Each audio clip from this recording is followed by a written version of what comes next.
Welcome, friend, to this gentle journey through the corridors of time, where we'll explore the rise and fall of medieval kings whose stories have shaped our world in ways both grand and intimate. Tonight, as you settle into comfort, I invite you to drift alongside me through centuries of royal intrigue, battlefield glory, and the quiet moments that defined the men who wore crowns. Whether you're seeking rest after a long day or simply yearning to escape into history's embrace, I'm grateful you've chosen to spend this peaceful hour together. I'd love to know where you're listening from tonight, what corner of the world you call home, and what time it is as you press play. There's something magical about how these ancient stories can bring strangers together across continents and time zones, united in our fascination with the human drama that has played out for over 1,000 years. If this kind of soothing historical storytelling brings you comfort, consider subscribing for more journeys into the past that will carry you gently towards sleep. What I'm about to share with you isn't just a collection of dates and battles, though we'll encounter plenty of both. Instead, this is the story of how ordinary men became extraordinary rulers, how power corrupted some while ennobling others, and how the decisions made in candlelit chambers and on muddy battlefields would echo through generations. These weren't fictional characters from some fantasy novel. These were real people who loved, feared, schemed, and dreamed just as we do today. Have you ever wondered what it truly meant to be a king, in an age when divine right and earthly power walked hand in hand? The answer lies in understanding that medieval kingship was far more complex and fragile than our modern imagination might suggest.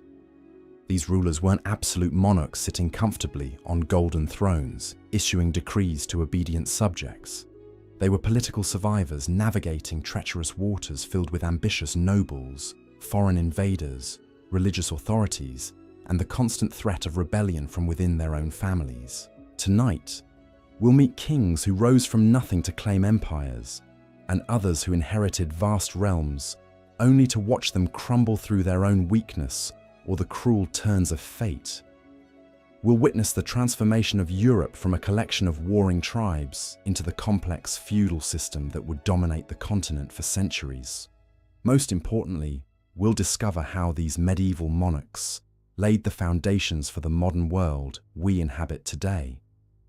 But before we begin our chronological journey through the centuries, let me paint you a picture of the world these kings inhabited. Imagine Europe in the year 500, as the last shadows of the Roman Empire finally faded into memory. The continent was a patchwork of competing kingdoms, tribal confederations, and emerging city-states. Roads that had once carried Roman legions now lay broken and overgrown.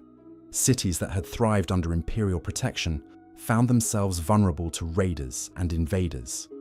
It was into this world of uncertainty and opportunity that our first medieval kings would emerge. The very concept of kingship was evolving during these crucial centuries.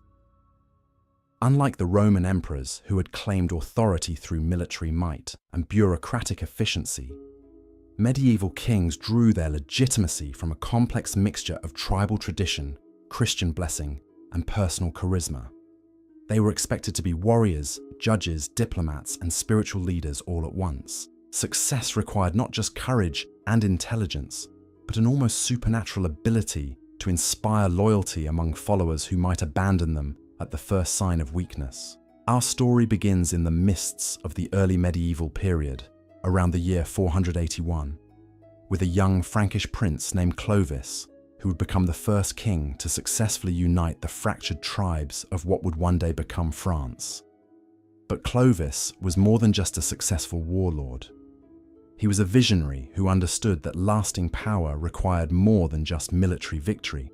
It demanded the creation of new institutions, new alliances, and new forms of legitimacy that could survive the inevitable challenges that would come. Clovis ruled the Salian Franks, one of several Germanic tribes that had settled in the former Roman province of Gaul.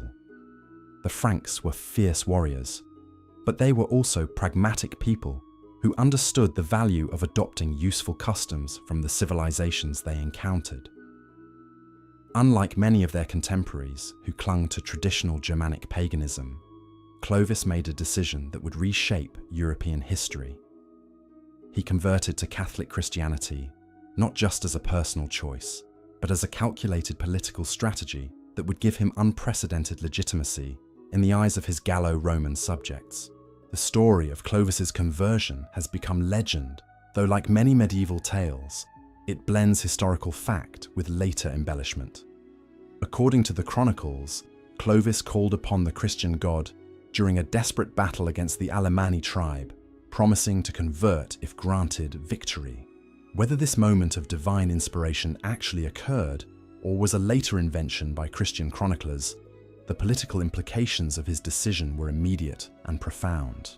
By embracing Catholic Christianity, Clovis aligned himself with the religious hierarchy that still commanded respect among the educated classes of former Roman territories. He gained access to a sophisticated administrative system that the Church had preserved from imperial times. Most importantly, he positioned himself as a protector of Orthodox Christianity against the Arian heresy that many other Germanic rulers had adopted. This religious distinction would prove crucial in his subsequent conquests and in establishing the legitimacy of his dynasty. The baptism of Clovis, traditionally dated to Christmas Day in the year 496, was far more than a personal religious ceremony. It was a political theatre that announced the emergence of a new kind of medieval kingship.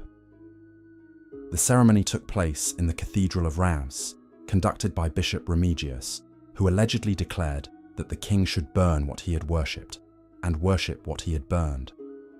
This dramatic moment symbolized not just personal transformation, but the fusion of Germanic warrior culture with Christian Roman civilization that would characterize medieval Europe for centuries to come. With his religious credentials established, Clovis began a systematic campaign of conquest and consolidation that would establish the Merovingian dynasty as the dominant power in Western Europe. His methods were brutal even by the standards of his violent age, but they were also remarkably effective. He defeated the Roman general Syagrius, the last remnant of imperial authority in Gaul, at the Battle of Soissons in 486.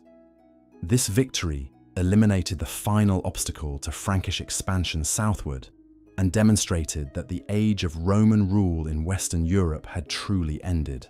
But Clovis understood that conquest without consolidation was meaningless. He spent years carefully integrating the diverse populations under his rule, respecting local customs where possible, while gradually imposing Frankish legal and administrative systems. He married Clotilde, a Burgundian princess who was already a Catholic, strengthening his religious credentials while forging a strategic alliance with another powerful Germanic kingdom. These marriage alliances would become a standard tool of medieval diplomacy, creating webs of obligation and mutual interest that could prevent wars or provide justification for them when necessary. The Frankish kingdom that Clovis created was neither fully Germanic nor fully Roman, but something entirely new. It combined the military effectiveness of tribal warriors with the administrative sophistication of imperial bureaucracy. It merged the personal loyalty systems of Germanic culture with the universal authority claims of Christian kingship.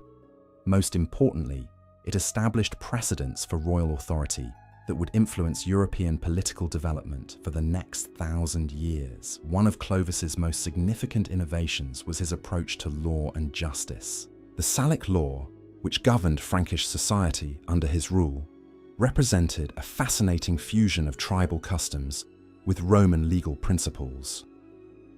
Unlike the arbitrary justice that characterized many early medieval societies, Salic law provided detailed procedures for resolving disputes, establishing compensation for various crimes, and protecting the rights of different social classes. This legal framework gave Clovis's subjects a sense of predictable justice that encouraged loyalty and discouraged rebellion.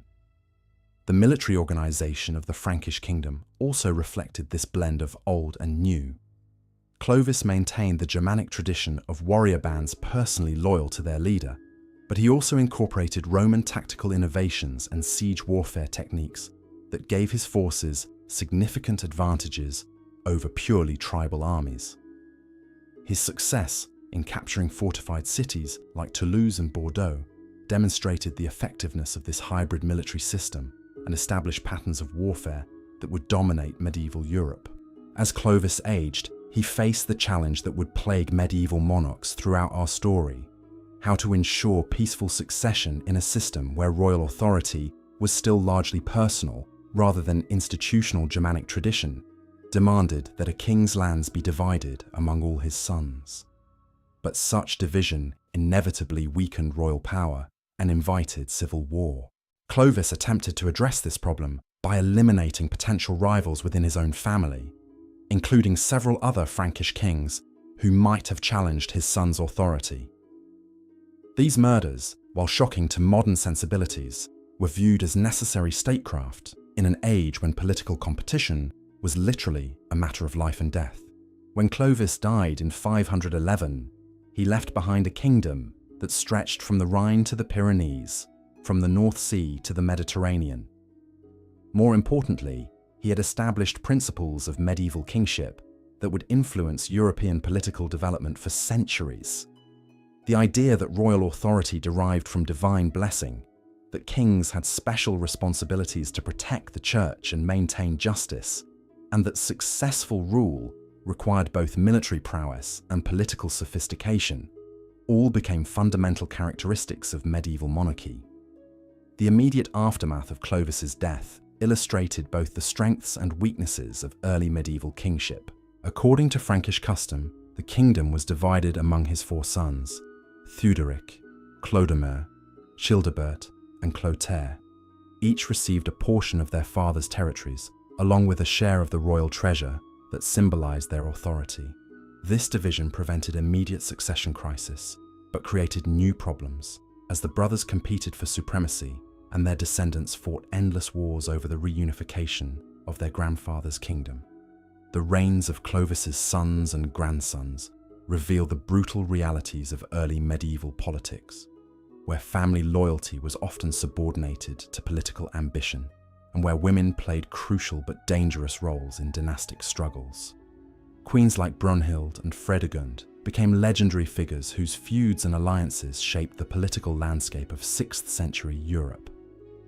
Their stories remind us that medieval kingship was never just about individual monarchs, but about extended royal families whose internal dynamics could determine the fate of entire kingdoms. Yet despite the political fragmentation that followed Clovis's death, the Merovingian dynasty continued to expand Frankish influence throughout Europe. The conquest of Burgundy, the subjugation of Bavaria, and the ongoing wars against Visigothic Spain all demonstrated that Frankish military superiority remained intact, even when royal authority was divided. These campaigns also established patterns of medieval warfare that combined personal honor, religious justification, and practical politics in ways that would characterize European conflicts for centuries to come. The story of these early Frankish kings provides essential background for understanding the medieval world that would follow, but it also raises fundamental questions about power, legitimacy, and the relationship between rulers and ruled that would echo throughout our journey tonight. How does a successful warlord become a legitimate king? What obligations do rulers have to their subjects, and what happens when those obligations are ignored? How do religious and political authority interact in societies where both claim divine sanction? These questions become particularly relevant as we move deeper into the 6th century, where the Merovingian dynasty began to face challenges that would test every assumption about royal authority and divine blessing. The sons and grandsons of Clovis discovered that inheriting a crown was far easier than wearing it successfully, and their struggles would illuminate the fundamental tensions between personal charisma and institutional power that defined medieval kingship. The reign of Theodoric, Clovis's eldest son, exemplified both the possibilities and limitations of early medieval monarchy. Ruling from his capital at Reims, Theodoric inherited not just territory, but the complex web of relationships that his father had carefully constructed over decades.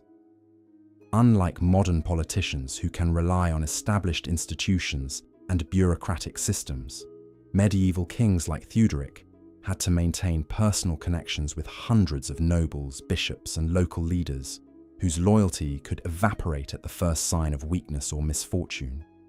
Theudoric's approach to kingship revealed the delicate balance that successful medieval rulers had to maintain between strength and flexibility. He understood that royal authority in the 6th century was fundamentally consensual, dependent on the ongoing agreement of powerful subjects who could withdraw their support if they found alternative leadership more attractive or profitable. This meant that every royal decision had to be evaluated not just for its practical merits, but for its impact on the complex network of obligations and expectations that held the kingdom together. The challenge of maintaining noble loyalty was complicated by the fact that Frankish society was still transitioning from tribal to feudal organization. Many of the great families that served Theudoric could trace their ancestry back to independent Germanic chieftains who had voluntarily submitted to Frankish authority in exchange for protection and the opportunity to participate in profitable raids and conquests. These nobles retained their own warrior bands, their own lands, and their own concepts of honor that might conflict with royal commands if circumstances changed. Theudoric's solution to this challenge was to transform conquest from an end in itself into a means of maintaining domestic stability. He launched a series of campaigns against the Thuringians and other Germanic tribes beyond the Rhine, not primarily to acquire new territory, but to provide his nobles with opportunities for glory and plunder that would reinforce their loyalty to his leadership. These expeditions served multiple purposes simultaneously. They eliminated potential threats to Frankish security. They provided wealth that could be distributed among supporters, and they channeled aristocratic ambitions in directions that strengthened rather than threatened royal authority. The success of these military ventures established patterns of medieval kingship that would persist for centuries. Successful monarchs learned to view warfare not just as a tool of expansion or defense, but as a form of domestic policy that could unite fractious nobles around common objectives, while providing the material rewards necessary to maintain their allegiance. This understanding would later influence figures like Charlemagne, William the Conqueror, and Richard the Lionheart, all of whom used external campaigns to address internal political challenges. But Theudoric's reign also revealed the inherent instability of early medieval political systems. When he died in 533, the careful balance he had maintained between competing noble factions began to collapse as his brothers moved to absorb his territories and redistribute his supporters among their own followers. The resulting conflicts illustrated how personal monarchies struggled to create institutions that could survive individual rulers and maintain continuity across generations. The period following Theudoric's death saw the emergence of two remarkable women who would dominate Frankish politics for the next half-century: Queen Brunhild and Queen Fredegund. Their rivalry would become legendary, spawning countless stories and serving as inspiration for later medieval romances. But their actual historical roles were far more complex than simple personal animosity might suggest. Both women understood that in a world where royal authority was intensely personal, those who could influence or control kings held tremendous power, even if they could never wear crowns themselves.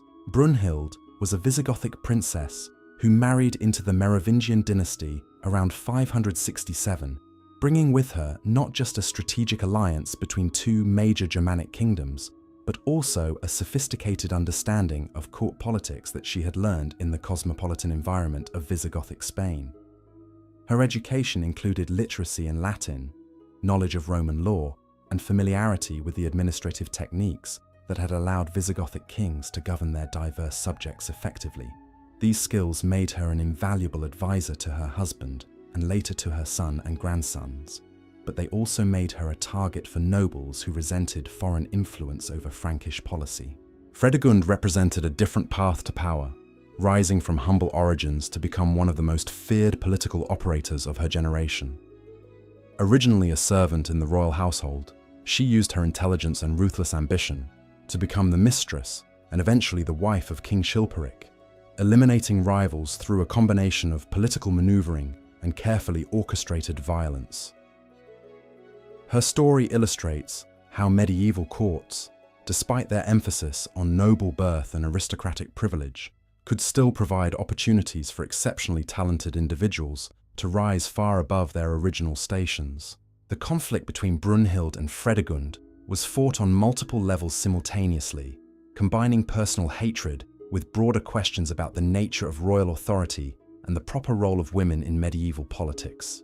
Their rivalry involved assassinations, military campaigns, diplomatic intrigues, and religious controversies that drew in bishops, nobles, and foreign kings throughout Western Europe. The fact that two women could wield such influence in a supposedly male-dominated society reveals the complex realities of early medieval power structures, where formal authority and actual influence were often distributed very differently. One of the most significant aspects of this period was how it demonstrated the growing importance of literacy and administrative competence in medieval kingship. Both Brunhild and Fredegund surrounded themselves with educated advisors who could draft legal documents, conduct diplomatic correspondence, and maintain the complex records necessary to govern territories that included millions of subjects speaking different languages and following different customs. This emphasis on bureaucratic skill represented a crucial evolution in medieval statecraft, moving beyond the purely military leadership that had characterized earlier Germanic kingship toward more sophisticated forms of governance. The religious dimension of Frankish politics also became increasingly important during this period, as kings and queens competed to demonstrate their piety and secure the support of powerful bishops who controlled significant wealth and influence. The Church had emerged as one of the few institutions that provided continuity and stability in a world of constantly shifting political alliances, and successful rulers learned to work closely with ecclesiastical authorities while carefully managing the tensions between secular and spiritual authority. The reign of Dagobert, who ruled from 629 to 639, represented the last flowering of effective Merovingian kingship before the dynasty began its long decline into ceremonial irrelevance. Dagobert succeeded in temporarily reuniting most of the Frankish territories under his personal authority, demonstrating remarkable political and military skills that recalled the achievements of his ancestor Clovis. His court became a center of learning and artistic patronage that attracted scholars and craftsmen from throughout Europe, producing magnificent works of goldsmithing and manuscript illumination that still survive as testimony to the cultural sophistication of 7th century Frankish civilization. But Dagobert's success also revealed the fundamental limitations of personal monarchy in an increasingly complex world. His achievements depended entirely on his individual capabilities and energy, and when he died, the fragile unity he had created immediately began to fragment again. His successors, known to history as the rois fainéants or do-nothing kings, gradually lost effective power to their palace mayors, aristocratic officials who accumulated real authority while leaving their nominal rulers to perform purely ceremonial functions. This transfer of power from Merovingian kings to Carolingian mayors represented one of the most significant political transformations in medieval European history, establishing precedents for the relationship between royal dignity and practical governance that would influence political development for centuries. The process was gradual and largely peaceful, accomplished through administrative competence rather than military conquest, but its implications were revolutionary. It demonstrated that medieval political systems could evolve and adapt to changing circumstances without necessarily requiring violent upheaval. The rise of the Carolingians also illustrated how successful medieval political families built their power through careful attention to multiple sources of authority simultaneously.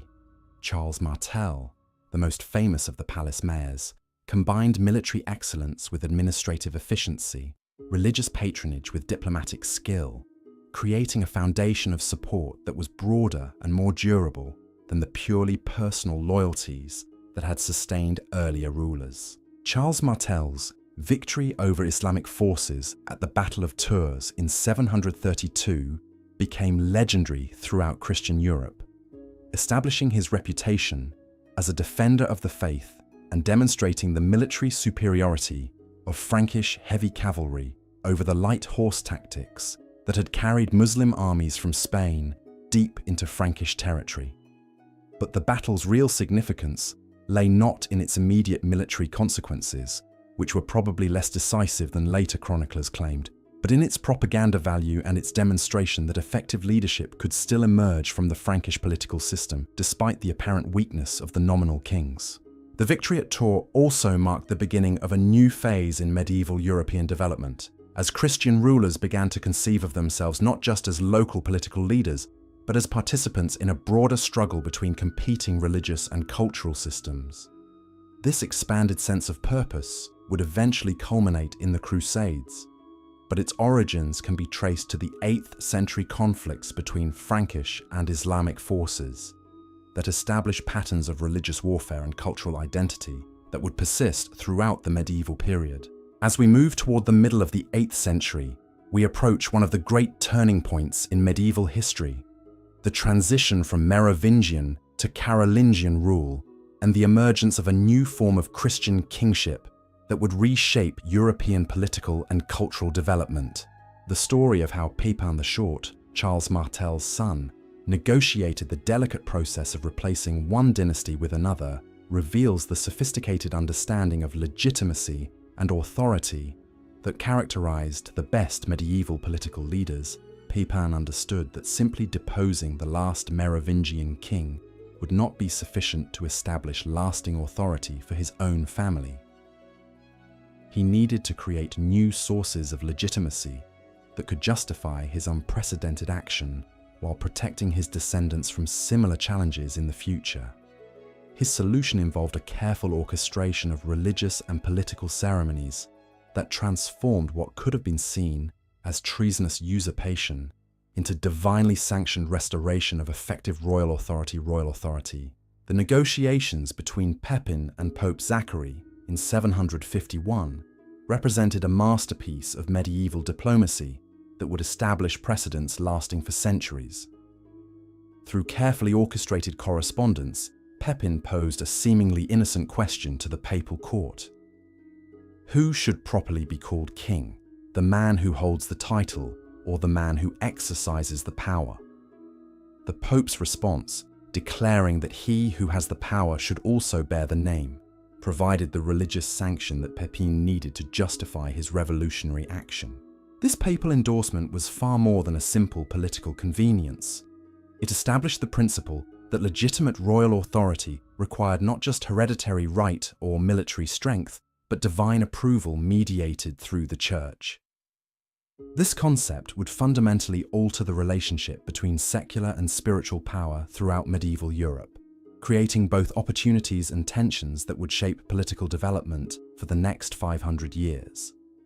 The actual deposition of Childeric III, the last Merovingian king, was accomplished with remarkable restraint and dignity. Rather than executing his predecessor or allowing him to become a focus for opposition, Pepin arranged for Childeric to be tonsured and sent to a monastery where he could live out his days in religious contemplation. This merciful treatment demonstrated political wisdom while establishing the precedent that defeated rulers could find honorable refuge in ecclesiastical life rather than facing inevitable death or exile. The coronation ceremony that followed marked the beginning of a new era in medieval kingship. Pepin was not merely acclaimed by his warriors in the traditional Germanic fashion, but was anointed with holy oil by Archbishop Boniface in a ritual that consciously echoed the biblical consecration of King David. This religious ceremony transformed Pepin from a successful military commander into a sacred figure whose authority derived directly from divine blessing, making opposition to his rule not just treasonous but sacrilegious. The symbolic power of this anointing ceremony cannot be overstated. By incorporating biblical precedents and Christian theology into the process of royal installation, Pepin created a new form of legitimacy that was simultaneously more universal and more personal than traditional Germanic kingship future medieval monarchs would all seek similar religious validation, making the relationship with ecclesiastical authorities a crucial element of successful rulership throughout the remainder of our period. Pepin's reign established administrative and military innovations that would provide the foundation for his son's even more spectacular achievements. He reorganized the Frankish army around heavily armored cavalry, creating the military system that would dominate European warfare for centuries. He established new legal codes that blended Germanic custom with Roman law and Christian ethics. Most importantly, he began the systematic expansion of Frankish influence beyond traditional tribal boundaries, conquering Aquitaine and intervening decisively in Italian politics. The Italian campaigns that occupied much of Pepin's later reign reveal the growing complexity of medieval political relationships and the expanding horizons of Frankish ambition. When Pope Stephen II appealed for protection against Lombard aggression, Pepin responded not just as a neighboring king offering assistance, but as a Christian ruler with special obligations to defend the church against its enemies. His successful campaigns against King Aistulf established Frankish hegemony in northern Italy, while creating the Papal States as an independent territory under papal sovereignty. This intervention in Italian affairs had profound long-term consequences that extended far beyond the immediate military objectives. By establishing himself as protector of papal independence, Pepin created expectations and obligations that would draw his successors into increasingly complex relationships with Italian politics, Byzantine diplomacy, and the broader struggle for control of the Mediterranean world. The donation of Pepin, which granted captured Lombard territories to papal authority, established precedents for the temporal power of the Church that would influence European politics until the 19th century. The administrative reforms that Pepin implemented during his reign reflected the growing sophistication of Frankish governmental systems and the increasing importance of literacy and legal expertise in medieval rulership.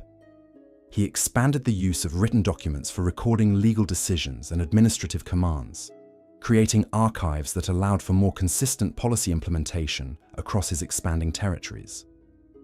He established new procedures for judicial appeals that provided his subjects with recourse against local officials, while strengthening royal authority over regional administrators. These governmental innovations were accompanied by cultural and educational developments that transformed the intellectual life of the Frankish kingdom. Pepin patronized monastic schools and scriptoria that preserved and copied classical texts while producing new works of history, theology, and law. He attracted scholars from throughout Europe to his court, creating an intellectual environment that would reach full flowering under his son's patronage. His support for missionary activities extended Frankish influence into Germanic territories beyond the Rhine, while spreading Christian civilization among peoples who had previously remained outside the Roman cultural sphere. The question of succession that had plagued earlier medieval dynasties was addressed by Pepin through careful planning that combined traditional Germanic customs with new Christian concepts of royal legitimacy. Rather than dividing his kingdom equally among all his sons, he designated his eldest, Charles, as his primary heir, while providing appropriate territories and resources for his younger son, Carloman. This arrangement preserved the unity of royal authority while satisfying aristocratic expectations about the treatment of royal children. When Pepin died in 768, he left behind a kingdom that was far larger, more prosperous, and more sophisticated than the territories he had inherited from his father. More importantly, he had established new principles of royal legitimacy and governmental organization that would enable his successors to achieve even greater things. The Frankish kingdom that Charles inherited was not just a collection of conquered territories held together by personal loyalty, but a genuine state with institutions, laws, and administrative systems capable of governing millions of diverse subjects effectively. The early years of Charles's reign, before he became known to history as Charlemagne, revealed both the opportunities and challenges that faced medieval monarchs in the late 8th century. The death of his brother Carloman in 771 eliminated the potential for civil war over territorial division. while creating new administrative burdens as Charles absorbed his brother's lands and followers. This process required delicate negotiation with nobles who had served Carloman, careful redistribution of offices and rewards to maintain political balance, and military campaigns to suppress regional leaders who saw the succession crisis as an opportunity for rebellion. Charles's approach to these challenges demonstrated the political maturity and strategic vision that would characterize his entire reign.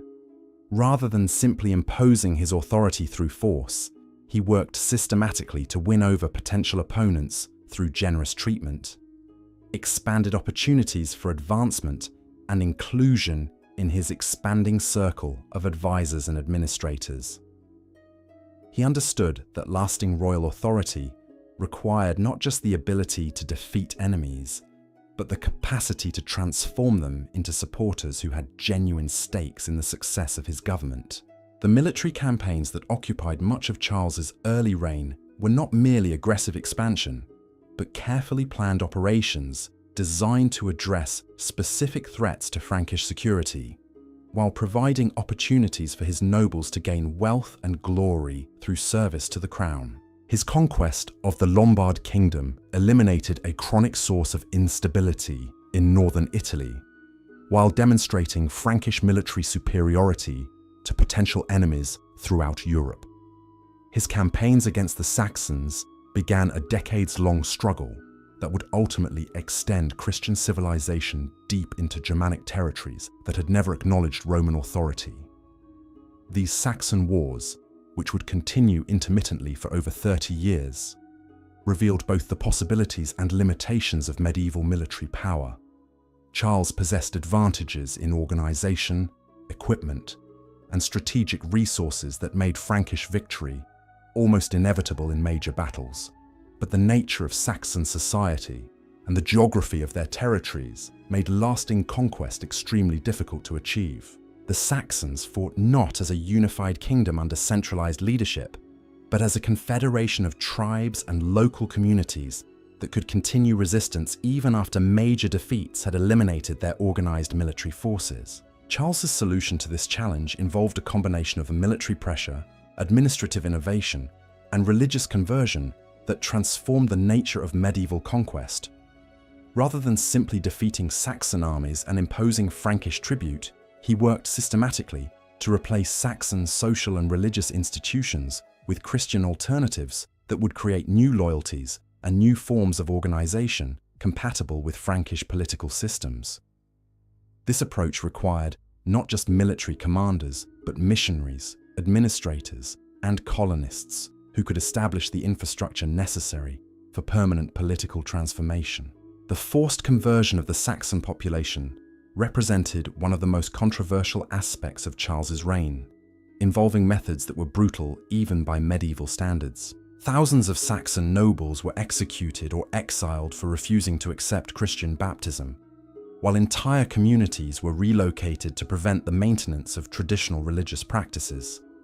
These policies achieved their immediate objectives by eliminating organized resistance to Frankish rule, but they also created lasting resentment that would influence German political development for centuries. The religious dimension of Charles's conquests reflected broader changes in medieval Christian thought about the proper relationship between political authority and spiritual mission.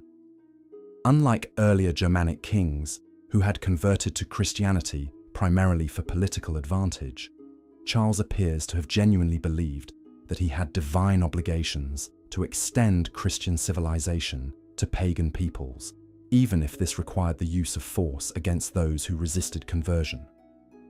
This sense of religious mission would later influence the development of crusading ideology and provide justification for European expansion into non-Christian territories throughout the medieval period. The administrative challenges created by Charles's expanding empire required innovations in governmental organization that would influence European political development for centuries. Traditional Frankish methods of personal rule through direct relationships with local nobles were inadequate for governing territories that stretched from the Atlantic to the Elbe, from the North Sea to central Italy. Charles responded by creating new administrative districts called counties, each governed by appointed officials who were responsible directly to royal authority rather than to local aristocratic hierarchies. This county system represented a significant evolution in medieval governmental organization, establishing principles of centralized administration and bureaucratic accountability that would later be adopted throughout Europe. County officials were expected to maintain written records of their activities, submit regular reports to royal inspectors, and participate in annual assemblies where policies were discussed and administrative problems addressed. This system provided Charles with unprecedented control over local governance, while creating career opportunities for educated administrators who could advance through merit rather than birth alone. The cultural and intellectual achievements of Charles's court reflected the growing sophistication of Frankish civilization and the expanding horizons of medieval Christian thought. He attracted scholars from throughout Europe to his palace school, creating an intellectual environment that produced advances in theology, law, literature, and natural philosophy. The Carolingian Renaissance that flourished under his patronage preserved and transmitted classical learning while developing new forms of artistic and literary expression that would influence European culture for centuries. The educational reforms implemented during Charles's reign had lasting impact on European intellectual development. He mandated the establishment of schools in cathedral and monastic centers throughout his empire, creating educational opportunities for both clerical and lay students. He standardized curricula that emphasized literacy, numeracy, and basic theological knowledge, while encouraging the development of local libraries and scriptoria. These educational initiatives created a literate class that could staff the expanding governmental bureaucracy while preserving and transmitting the cultural heritage of Christian civilization. The legal reforms that Charles implemented reflect his understanding that effective governance required consistent and predictable judicial procedures that could command respect from diverse populations with different customary practices. He commissioned the systematic compilation of existing Frankish laws while incorporating elements from Roman legal tradition and Christian ethical teaching. The resulting legal codes provided clearer guidance for judges and administrators, while establishing principles of justice that emphasized royal responsibility for protecting the weak against oppression by the powerful. The coronation of Charles as Roman Emperor on Christmas Day in the year 800 represented the culmination of his remarkable reign and the beginning of a new chapter in medieval European history.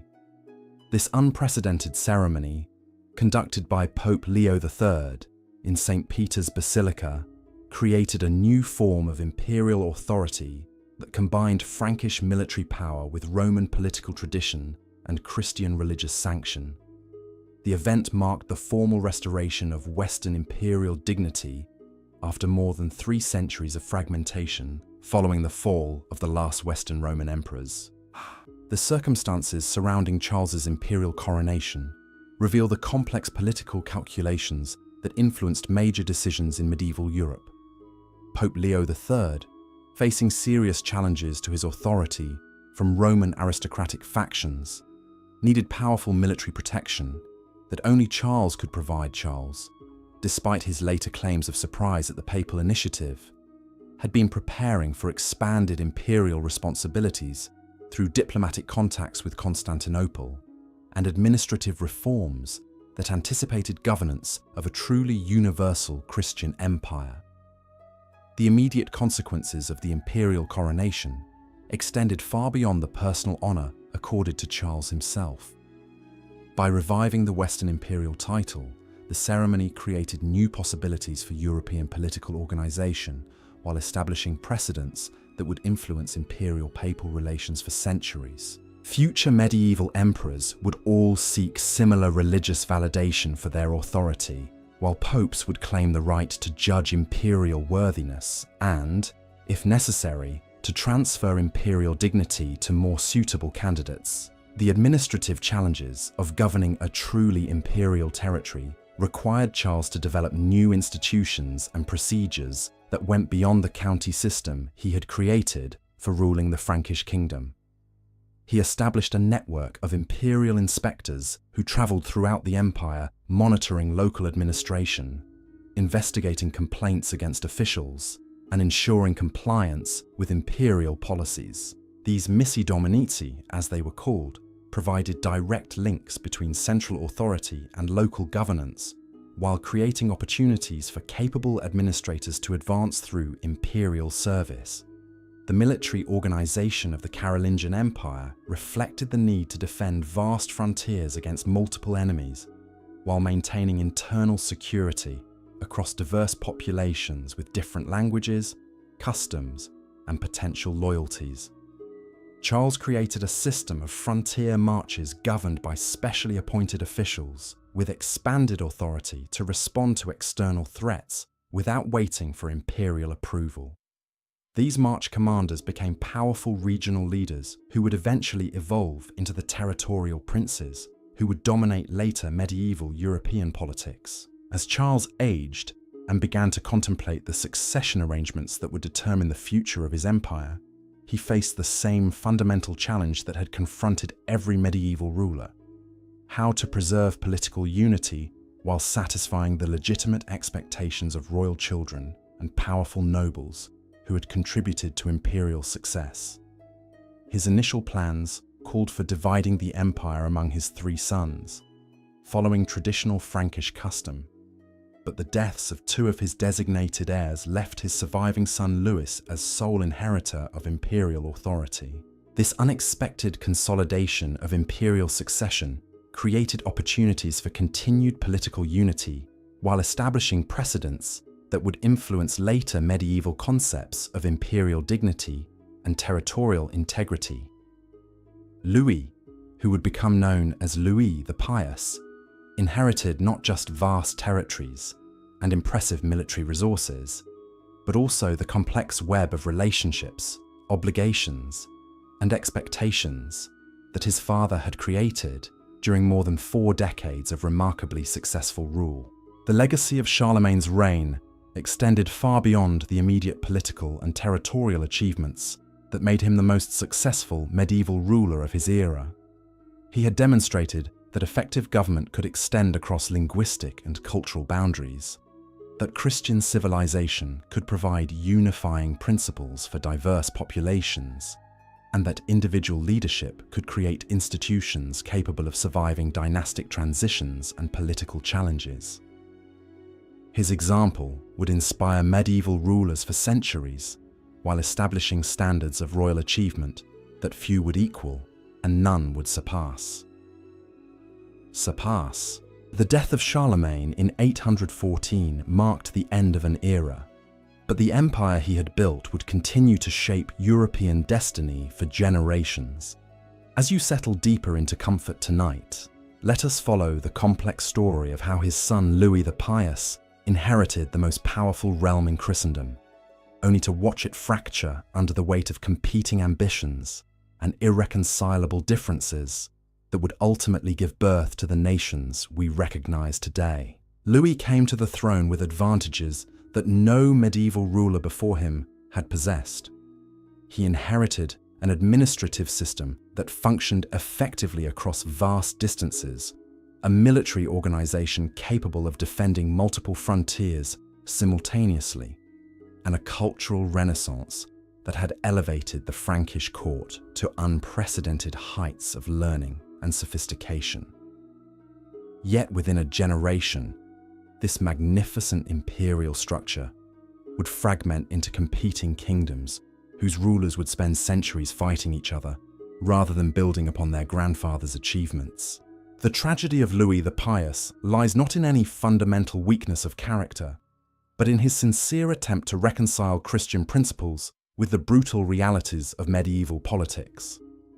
Unlike his father, who had balanced piety with pragmatic ruthlessness, Louis believed that imperial authority should be exercised according to strict moral principles that emphasize justice, mercy, and the protection of the weak.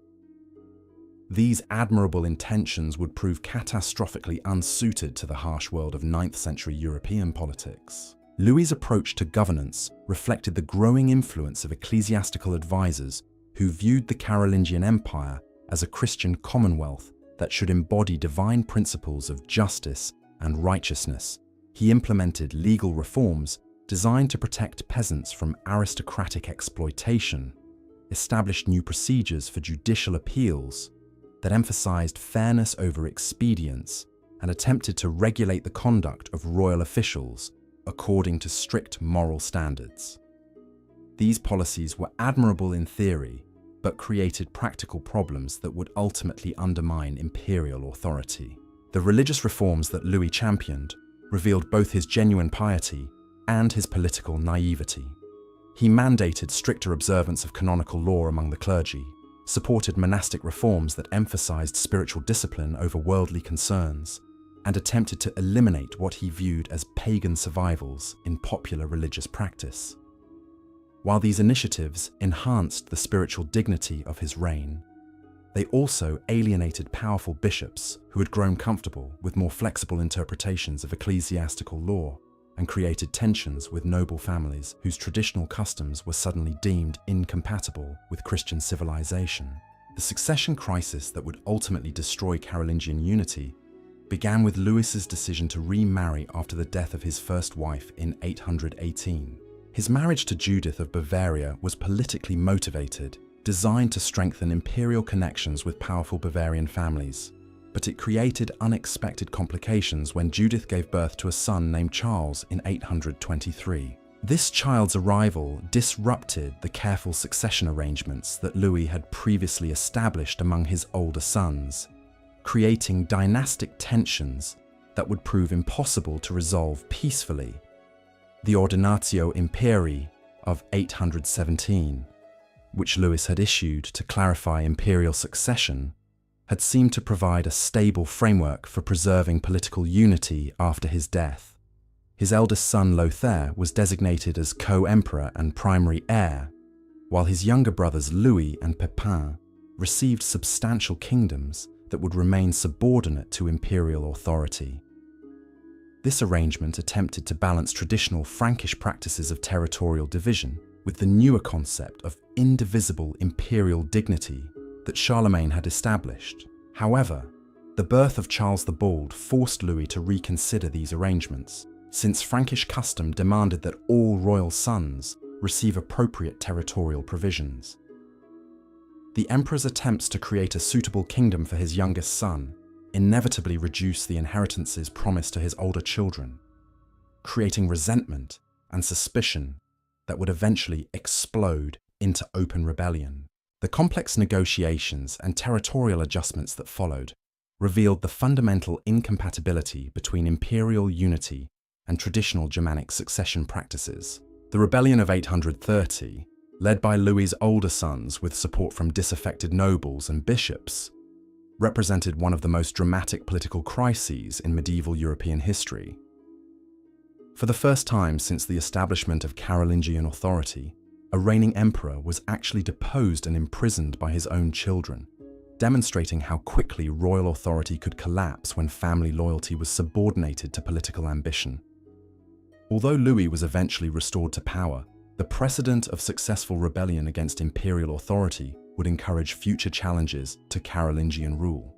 The psychological impact of this temporary deposition transformed Louis from a confident ruler into an increasingly indecisive monarch who struggled to balance competing demands from his sons while maintaining effective governance of his vast territories.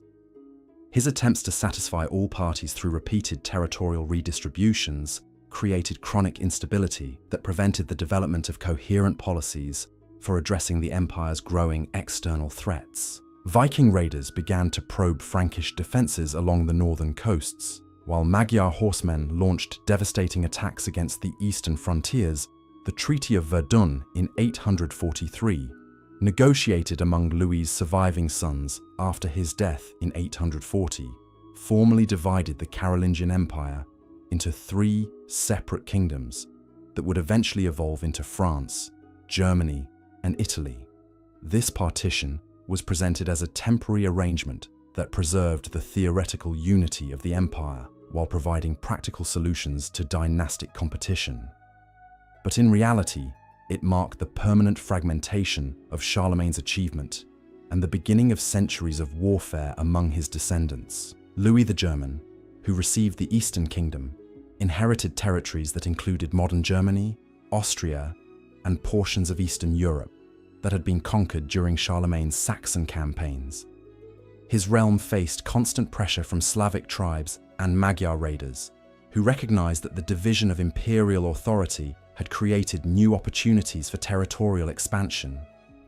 Louis responded to these challenges by developing military innovations that emphasized heavily armored cavalry, supported by professional infantry units, creating tactical systems that would influence German warfare for centuries. Charles the Bald, ruling the Western Kingdom that would become France, confronted even more serious external threats as Viking raiders established permanent bases along the Seine and Loire rivers.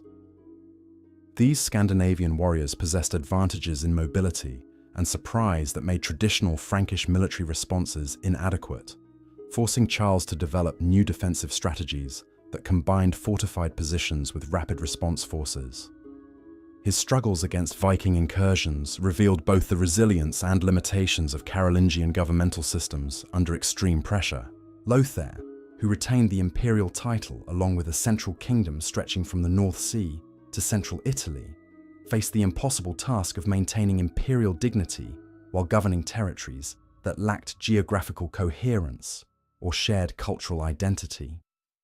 His realm included French-speaking regions in the north, German-speaking areas along the Rhine, and Italian territories with their own distinct political traditions. This artificial political creation would prove unsustainable, fragmenting further after Lothair's death in 855 and creating the complex patchwork of competing principalities that would characterize medieval European politics. The cultural consequences of Carolingian fragmentation were as significant as the political divisions that captured contemporary attention.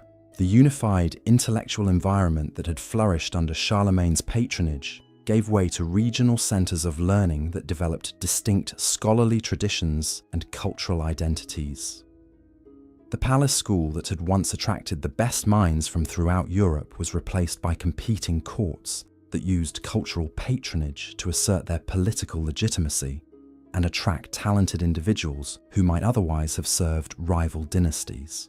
The Viking raids that intensified throughout the 9th century represented more than simple military challenges to Carolingian authority. These Scandinavian expeditions revealed fundamental weaknesses in the governmental systems that Louis the Pious and his successors had inherited from Charlemagne.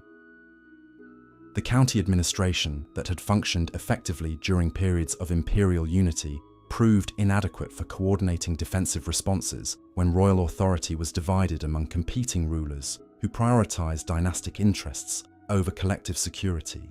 The Siege of Paris in 885 to 886 illustrated both the vulnerability of Carolingian territories to external attack and the emergence of new forms of local leadership that would eventually replace imperial authority throughout much of Western Europe. Count Odo of Paris, who organized the city's successful defense against Viking assault, demonstrated that effective military leadership could emerge from regional nobles who possessed the resources and determination to protect their territories when imperial assistance proved unavailable or inadequate. The gradual rise of territorial principalities during the late 9th and early 10th centuries reflected broader changes in European society that made traditional forms of royal authority increasingly obsolete. Local nobles, who possessed fortified positions, trained military forces, and administrative capabilities, began to assume governmental responsibilities that imperial officials could no longer fulfill effectively. This transformation created new political structures that were more responsive to immediate threats, but less capable of coordinating large-scale policies or maintaining cultural unity across extensive territories. The emergence of feudalism as the dominant form of social and political organization represented an adaptation to the practical realities of European life, in an age when central authority had collapsed and local self-defense had become essential for survival. The complex web of personal relationships between lords and vassals that characterized feudal society provided security and order when traditional governmental institutions proved inadequate, but it also created new forms of fragmentation that would persist for centuries. The military innovations that developed during this period of political fragmentation reflected the changing nature of European warfare and the growing importance of heavily armored cavalry in medieval military systems. The development of improved horse breeding, more effective weapons and armor, and new tactical formations transformed European armies from the infantry-based forces that had served Charlemagne into the mounted warriors who would dominate medieval battlefields for the next 4 centuries. The castle-building revolution that swept across Europe during the 10th and 11th centuries provided both defensive capabilities and symbols of aristocratic authority that would fundamentally alter the European landscape. These fortified residences served multiple functions simultaneously, providing military bases for territorial control, administrative centers for local governance, and cultural symbols that demonstrated noble power and prestige. The investment required to construct and maintain these fortifications created new forms of economic organization, while establishing physical foundations for the decentralized political systems that would characterize medieval Europe.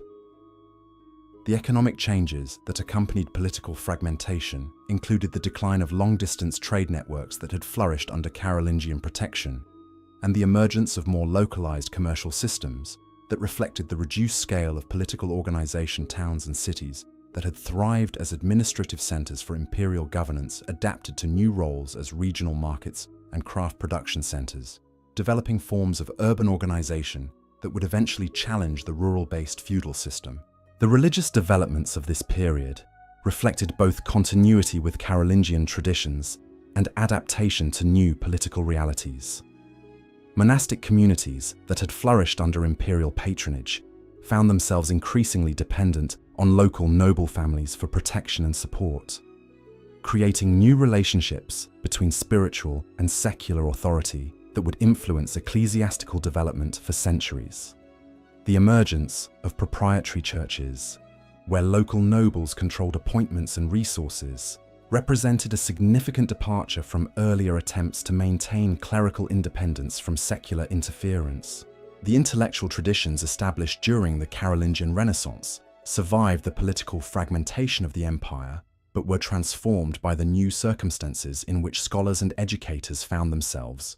Regional courts and monastic centers became the primary patrons of learning, creating diverse intellectual environments that developed distinct approaches to theology, philosophy, and natural knowledge. This decentralization of scholarly activity ultimately proved beneficial for European intellectual development, encouraging innovation and experimentation that might not have occurred under more centralized imperial control. The manuscript tradition that preserved and transmitted classical and Christian texts adapted to the new political realities through the development of regional scriptoria that specialized in different types of literary and scholarly production. Irish monasteries became renowned for their preservation of classical texts, while German centers excelled in theological scholarship, and Italian institutions maintained connections with Byzantine intellectual traditions. This geographic specialization created networks of scholarly communication that transcended political boundaries, while maintaining the cultural unity that political fragmentation had destroyed. The legal traditions established during the Carolingian period continued to influence European development even as political authority became increasingly localized. The legal codes compiled under Charlemagne and Louis the Pious provided foundations for later medieval law, while adapting to new circumstances through local interpretation and application.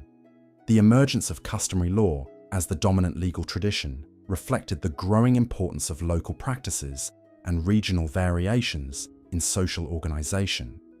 The transformation of European society during the 9th and 10th centuries created new opportunities for individual advancement and social mobility that had been limited under more centralized imperial systems. Local nobles who demonstrated military competence and administrative ability could rise rapidly in status and wealth, while merchants and craftsmen found new markets and opportunities in the emerging urban centers. This increased social fluidity would eventually contribute to the dynamic quality that characterized later medieval civilization. As we approach the end of the 10th century, we witness the emergence of new royal dynasties that would attempt to restore the unity and authority that the Carolingians had lost. The rise of the Ottonian dynasty in Germany, the establishment of Capetian rule in France, and the continued evolution of Italian political structures would create new possibilities for European development while building upon the foundations that Charlemagne and his successors had established. These new rulers would face many of the same challenges that had confronted their predecessors, but they would bring different solutions and create different legacies that would shape European civilization for centuries to come. The story of how medieval kingship evolved from the tribal leadership of early Germanic society to the sophisticated imperial systems of the Carolingian period, and then adapted to the decentralized realities of feudal Europe, reveals the remarkable flexibility and resilience of European political traditions. Each generation of rulers faced unique challenges and opportunities that required new approaches to governance, military organization, and cultural patronage. Their successes and failures created the complex tapestry of medieval European civilization that would provide the foundation for modern European development. Tonight, as you drift toward peaceful sleep, remember that these ancient struggles and achievements continue to influence our world in ways both obvious and subtle. The governmental institutions, legal traditions, cultural values, and social structures that we take for granted today were forged in the crucible of medieval European politics by men and women whose names have echoed through the centuries. Their stories remind us that human societies are constantly evolving, adapting to new challenges while preserving the wisdom and achievements of previous generations. The medieval kings whose reigns we have followed tonight were neither superhuman heroes nor cartoonish villains, but complex individuals who struggled with the same fundamental questions about power, responsibility, and legacy that continue to challenge leaders today. Their examples provide both inspiration and warning, demonstrating the possibilities for human achievement while revealing the dangers of unchecked ambition and the inevitable consequences of political failure. As the 10th century dawned across Europe, a new generation of rulers emerged from the ashes of Carolingian collapse, each carrying within them the seeds of kingdoms that would reshape the medieval world.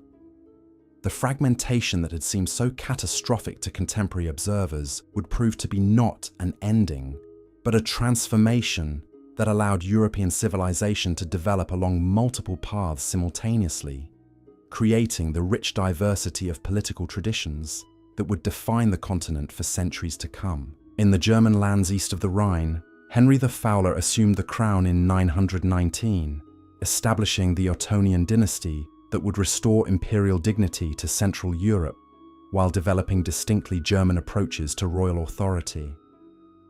Henry understood that effective kingship in the post-Carolingian world required different skills and strategies than those that had served Charlemagne and his immediate successors.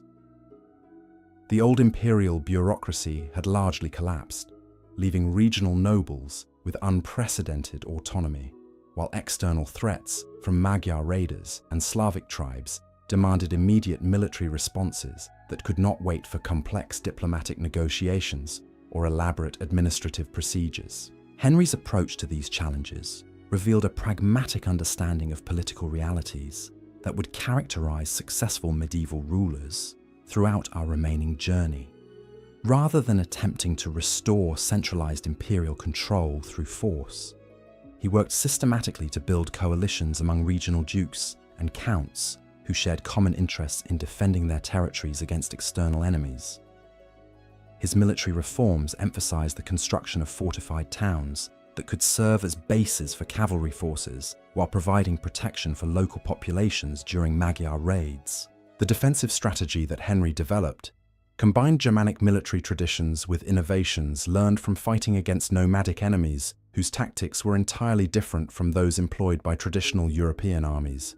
He established a system of military service that required nobles to maintain trained cavalry forces in exchange for royal grants of land and privileges, creating the foundations for the feudal military organization that would dominate European warfare for the next 3 centuries.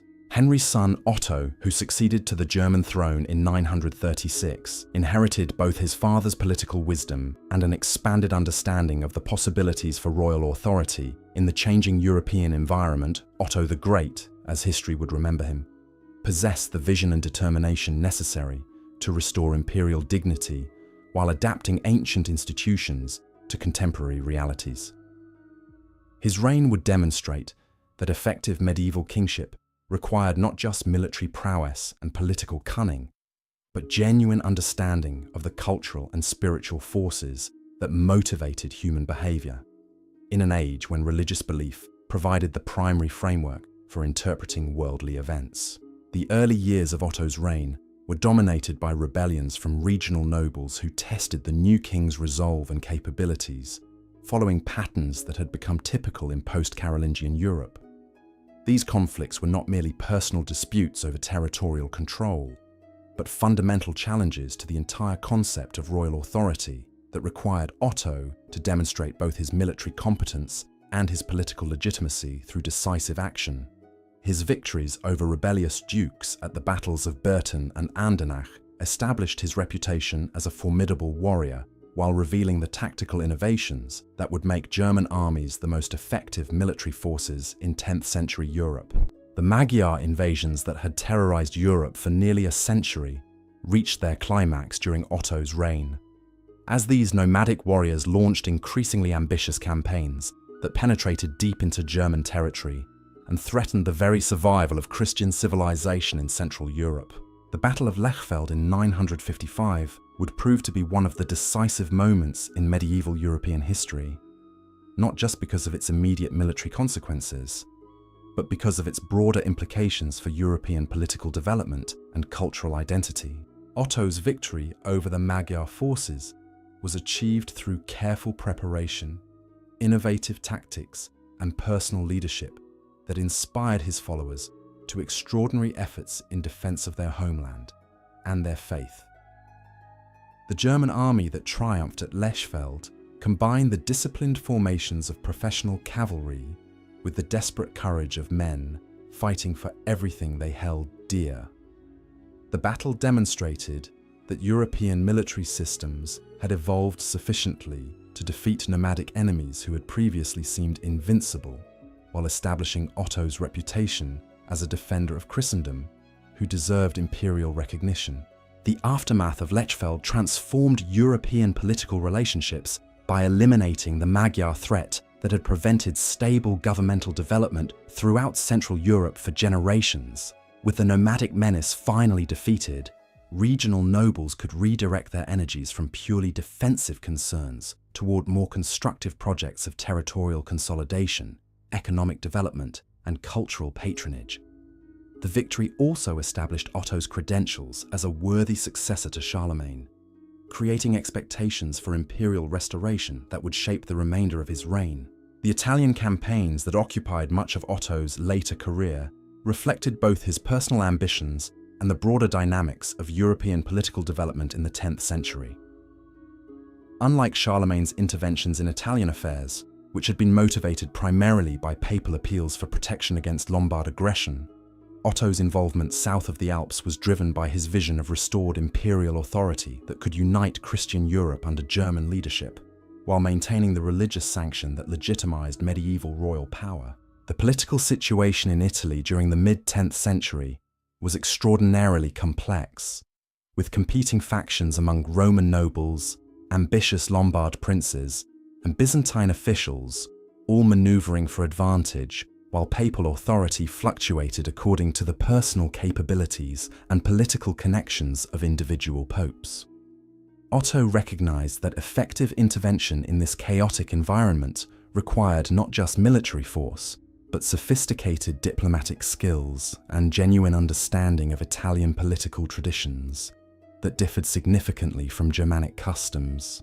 The marriage alliance that Otto arranged between his son and the Byzantine princess Theophanu revealed his understanding that successful imperial policy required integration with broader Mediterranean political systems rather than simple domination through military conquest. This diplomatic initiative created connections between German and Byzantine courts that would influence European development for centuries, while demonstrating that 10th century rulers possessed far more sophisticated approaches to international relations than their early medieval predecessors. The imperial coronation of Otto by Pope John XII in 962 represented both the culmination of his remarkable reign and the beginning of a new chapter in the complex relationship between secular and spiritual authority that would define medieval European politics. Unlike Charlemagne's coronation, which had surprised contemporary observers and created precedents that were still being interpreted, Otto's imperial elevation was carefully planned and thoroughly negotiated, reflecting the accumulated wisdom of nearly 2 centuries of experience with the practical implications of restored imperial dignity. The Ottonian Empire that emerged from these developments differed significantly from its Carolingian predecessor in both its geographical extent and its administrative organization. While Charlemagne had ruled territories stretching from Spain to Poland, Otto's authority was more concentrated, but also more intensive, focusing on the German heartland while extending imperial influence into Italy and Eastern Europe through carefully managed alliances and tributary relationships. This more limited but more coherent territorial base would prove more sustainable than the unwieldy Carolingian domains that had proved impossible to govern effectively. The administrative innovations that Otto implemented reflected lessons learned from Carolingian failures while adapting to the changed circumstances of 10th century European society. Rather than attempting to recreate the county system that had served Charlemagne, Otto worked through existing ducal and episcopal structures, strengthening royal authority through personal relationships and mutual obligations rather than bureaucratic control. This approach proved more flexible and responsive to local conditions, while maintaining the essential elements of royal authority necessary for effective governance. The ecclesiastical policies that Otto pursued throughout his reign demonstrated his understanding that successful medieval kingship required close cooperation with religious authorities who commanded resources and influence that no secular ruler could ignore. His appointments of bishops and abbots reflected both political calculations and genuine concern for spiritual welfare, creating a synthesis of secular and religious authority that would characterize the German imperial system for centuries. The palace chapel that served as his primary administrative institution combined governmental functions with religious observance in ways that embodied the fundamental unity of medieval Christian civilization. The cultural renaissance that flourished under Ottonian patronage built upon Carolingian foundations while developing distinctively German characteristics that reflected the empire's geographical position and political relationships. The court school established by Otto attracted scholars from throughout Europe, creating intellectual exchanges that contributed to advances in theology, law, natural philosophy, and artistic expression. The manuscript tradition that developed in Ottonian scriptoria preserved and transmitted classical texts while producing original works that would influence European thought for generations. The military reforms that Otto implemented created the foundations for German dominance in European warfare that would persist throughout the medieval period. His emphasis on heavily armored cavalry supported by disciplined infantry formations established tactical principles that would be copied throughout Europe, while providing German armies with decisive advantages over their enemies. The castle-building program that he sponsored transformed the German landscape while creating defensive capabilities that could protect his territories against future invasions. The economic developments that occurred during Otto's reign reflected the growing prosperity and stability that effective royal government could provide when external threats were eliminated and internal conflicts resolved.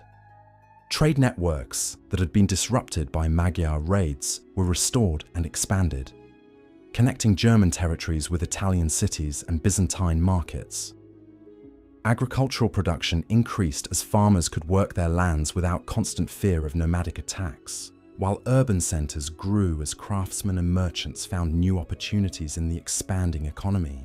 The legal traditions that Otto maintained and developed combined Germanic customary law with Roman legal principles and Christian ethical teachings, creating judicial systems that commanded respect from diverse populations while providing consistent procedures for resolving disputes and maintaining order.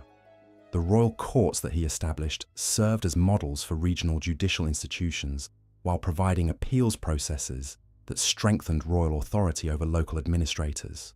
The succession arrangements that Otto established for his son Otto II reflected his understanding of the lessons learned from Carolingian failures while adapting to the specific circumstances of German imperial governance. Rather than dividing his territories among multiple heirs, he designated his eldest son as sole successor while providing appropriate positions within the imperial administration for other family members. This approach preserved the unity of royal authority while satisfying Germanic traditions regarding the treatment of royal children. The reign of Otto II, from 973 to 983, revealed both the strengths and limitations of the imperial system that his father had established. The younger Otto inherited extraordinary resources and capabilities, but he also faced challenges that tested every aspect of Ottonian governmental innovations. His attempts to extend imperial authority deeper into Italy brought him into direct conflict with Byzantine forces and Muslim raiders who possessed military capabilities that German armies had never previously encountered. The Battle of Stilo in 982, where Otto II suffered a devastating defeat at the hands of Muslim forces in southern Italy, demonstrated that even the most successful medieval military systems had limitations when confronted with unfamiliar enemies and unfavorable terrain. The emperor's narrow escape from capture and the destruction of much of his army created political crises throughout the empire, while revealing the dangers inherent in ambitious expansion beyond the geographical and cultural boundaries within which imperial authority could be effectively maintained. The death of Otto II at the age of only 28 created succession challenges that tested the stability of Ottonian institutions, while revealing the resilience of the governmental systems that had been developed over several generations. His son, Otto III, was still a child, requiring regency arrangements that had to balance competing claims from different branches of the imperial family while maintaining effective governance during a period of external threats and internal tensions. The regency of Theophanu, Otto II's Byzantine wife, represented one of the most remarkable examples of female political leadership in medieval European history.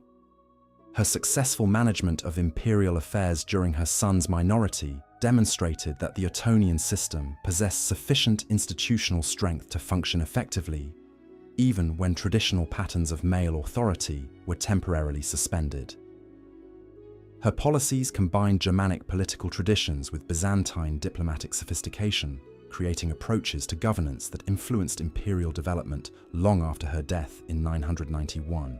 Otto III, who assumed personal rule in 994 at the age of 14, brought to the imperial throne a vision of Christian empire that was both more ambitious and more idealistic than anything attempted by his predecessors. His education had been influenced by both Germanic military traditions and Byzantine intellectual culture, creating a unique perspective on imperial possibilities that would inspire some of the most creative governmental experiments in medieval European history, while also contributing to political failures that would weaken Ottonian authority. The Renovatio Imperii Romani that Otto III proclaimed as his governmental program reflected his belief that the German Empire should become the direct successor to ancient Rome, while embodying Christian principles that had been unknown to pagan emperors. This vision required not just political and military dominance, but cultural and spiritual leadership that could unite all Christian peoples under imperial authority. His establishment of his court in Rome represented both a dramatic break with Germanic traditions and a bold attempt to create new forms of imperial legitimacy. The administrative innovations that Otto III implemented during his brief but intense reign included the appointment of foreign scholars and administrators to key governmental positions, creating an international character for imperial institutions that reflected his universal vision, while alienating German nobles who expected preferential treatment in imperial service. His patronage of learning and artistic expression produced remarkable cultural achievements, while straining imperial resources and creating political tensions that would ultimately contribute to his downfall. The rebellion that erupted in Rome in 1001 revealed the practical limitations of Otto's idealistic vision, while demonstrating that medieval political systems remained fundamentally dependent on personal relationships and regional loyalties, rather than abstract principles of imperial authority. His death in 1002, at the age of only 21, ended one of the most creative and ambitious experiments in medieval European politics, while creating succession crises that would ultimately lead to the decline of Ottonian power. The election of Henry II as German king in 1002 marked the transition from Ottonian to Salian imperial traditions, while maintaining essential continuities in German political development. Henry's approach to royal authority emphasized practical governance over idealistic vision, focusing on administrative efficiency and military effectiveness rather than grandiose imperial projects. His policies would establish foundations for German dominance in medieval Europe, while avoiding the overextension that had weakened his predecessors across the Rhine in the Western kingdoms that would eventually become France. Different patterns of political development were creating alternative models of medieval royal authority that would influence European civilization for centuries. The rise of Hugh Capet to the French throne in 987 represented not just a dynastic change, but a fundamental transformation in the nature of royal power that would establish precedents for the relationship between kings and nobles throughout Western Europe. The Capetian monarchy that Hugh established differed significantly from both Carolingian and Ottonian imperial systems in its more limited territorial scope and its emphasis on feudal relationships rather than bureaucratic administration. Hugh's kingdom was smaller and less wealthy than the German Empire, but it was also more cohesive and more capable of sustained development because its political structures were better adapted to the realities of post-Carolingian European society. The gradual expansion of Capetian authority over the next 2 centuries would demonstrate alternative approaches to medieval state building that emphasized patience, diplomacy, and institutional development, rather than dramatic military conquests or idealistic governmental programs. The French model of royal development would ultimately prove more durable than the German imperial system, while creating political traditions that would influence European development well into the modern era. As the 11th century dawned, these competing models of medieval kingship had established the fundamental patterns that would define European political development for the remainder of our journey through the medieval world. The German Empire, the French monarchy, and the emerging Italian city-states each represented different solutions to the common challenges of governing diverse populations. In an age when transportation and communication remained primitive, while external threats and internal conflicts required constant attention from political leaders. The story of how these different political systems evolved, competed, and ultimately contributed to the rich diversity of medieval European civilization provides essential background for understanding the dramatic events that would unfold during the High Medieval period: the Crusades, the conflict between emperors and popes, the rise of urban centers, and the development of new forms of economic and social organization, all built upon the foundations that had been established during these formative centuries of medieval political development. Tonight, as these ancient voices fade into the gentle rhythm of your breathing, remember that the struggles and achievements we have witnessed represent more than historical curiosities. They reveal fundamental aspects of human nature and political necessity that continue to influence our world today. The medieval kings whose stories we have followed faced many of the same challenges that confront modern leaders: how to balance competing interests, how to maintain authority while serving the common good, how to preserve stability while adapting to changing circumstances, and how to create lasting institutions that can survive the inevitable transitions between generations of leadership. Their examples provide both inspiration and warning for anyone who seeks to understand the complexities of power and the responsibilities that come with authority in any age. The dawn of the 11th century brought with it a transformation that would reshape not just the political landscape of medieval Europe, but the very soul of Christian civilization itself. As you settle deeper into the embrace of rest, let us journey together into an age when faith and sword united in ways that would echo through eternity, when the call to holy war would draw kings from their thrones and peasants from their fields in pursuit of something far greater than earthly glory. The year 1095 found Europe at a crossroads of destiny.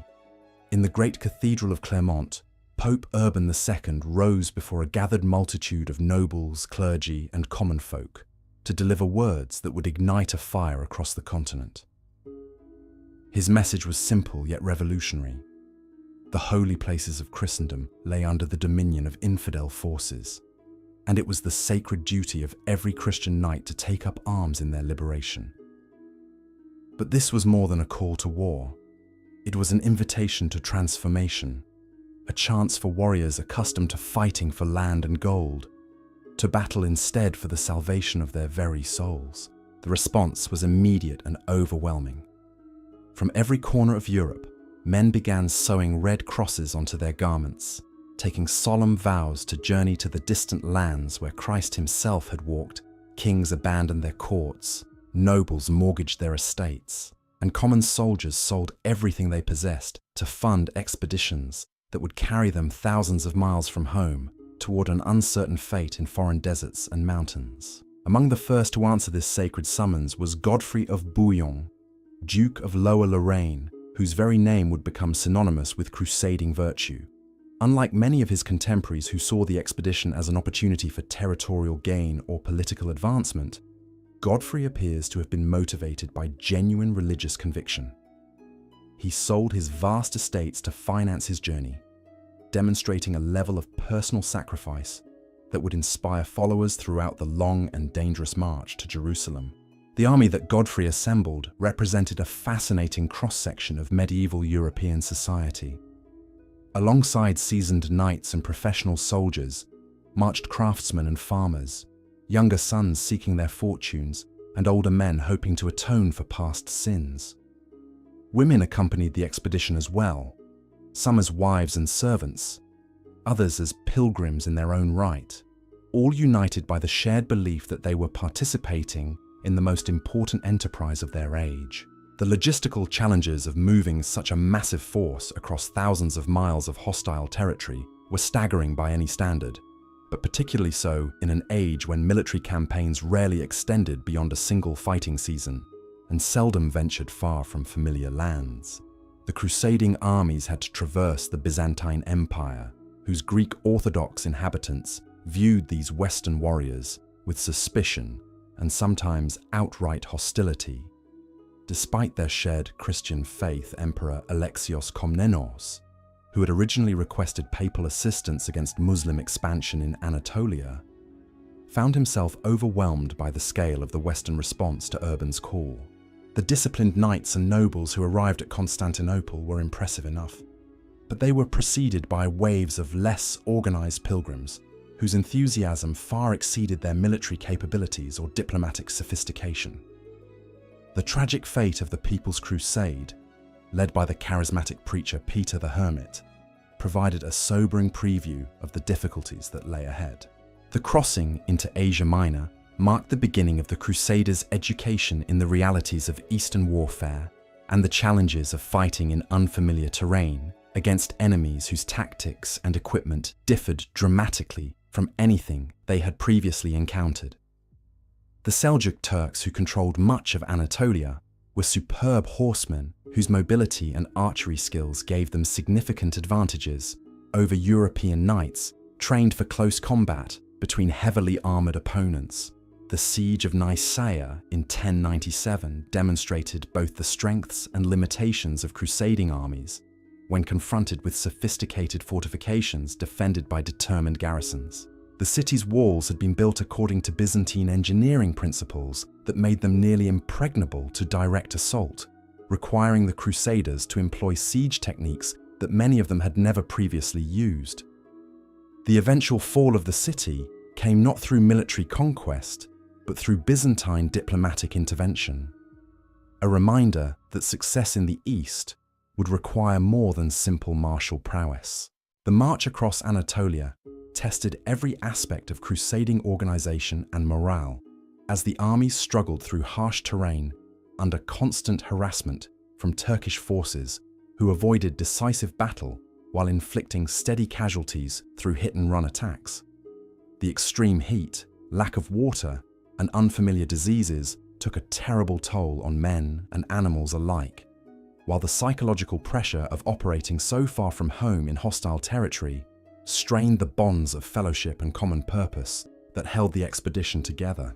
The victory at Dorylaeum restored crusading confidence while demonstrating that European military techniques could be adapted successfully to Eastern conditions when properly applied. The disciplined charge of heavily armored knights, coordinated with infantry support and backed by determined leadership, proved capable of breaking even the most skillful Turkish resistance when the tactical situation favored direct confrontation rather than prolonged maneuvering. The long siege of Antioch would become one of the defining episodes of the entire crusading movement, revealing both the extraordinary determination of the participants and the complex political dynamics that shaped their enterprise. The city's massive fortifications and strategic location made it impossible to bypass, but its capture required a siege lasting nearly 8 months, during which the Crusaders themselves came close to starvation and defeat. The discovery of the Holy Lance within Antioch's cathedral provided a dramatic moment of spiritual renewal that demonstrated the powerful role of religious belief in sustaining crusading morale during the darkest periods of the expedition.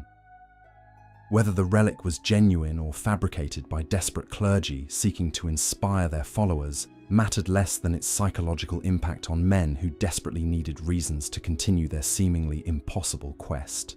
The leadership crisis that developed during the Antioch siege revealed the tensions between different national groups within the crusading armies and the competing ambitions of nobles who had not abandoned all worldly concerns despite their sacred vows.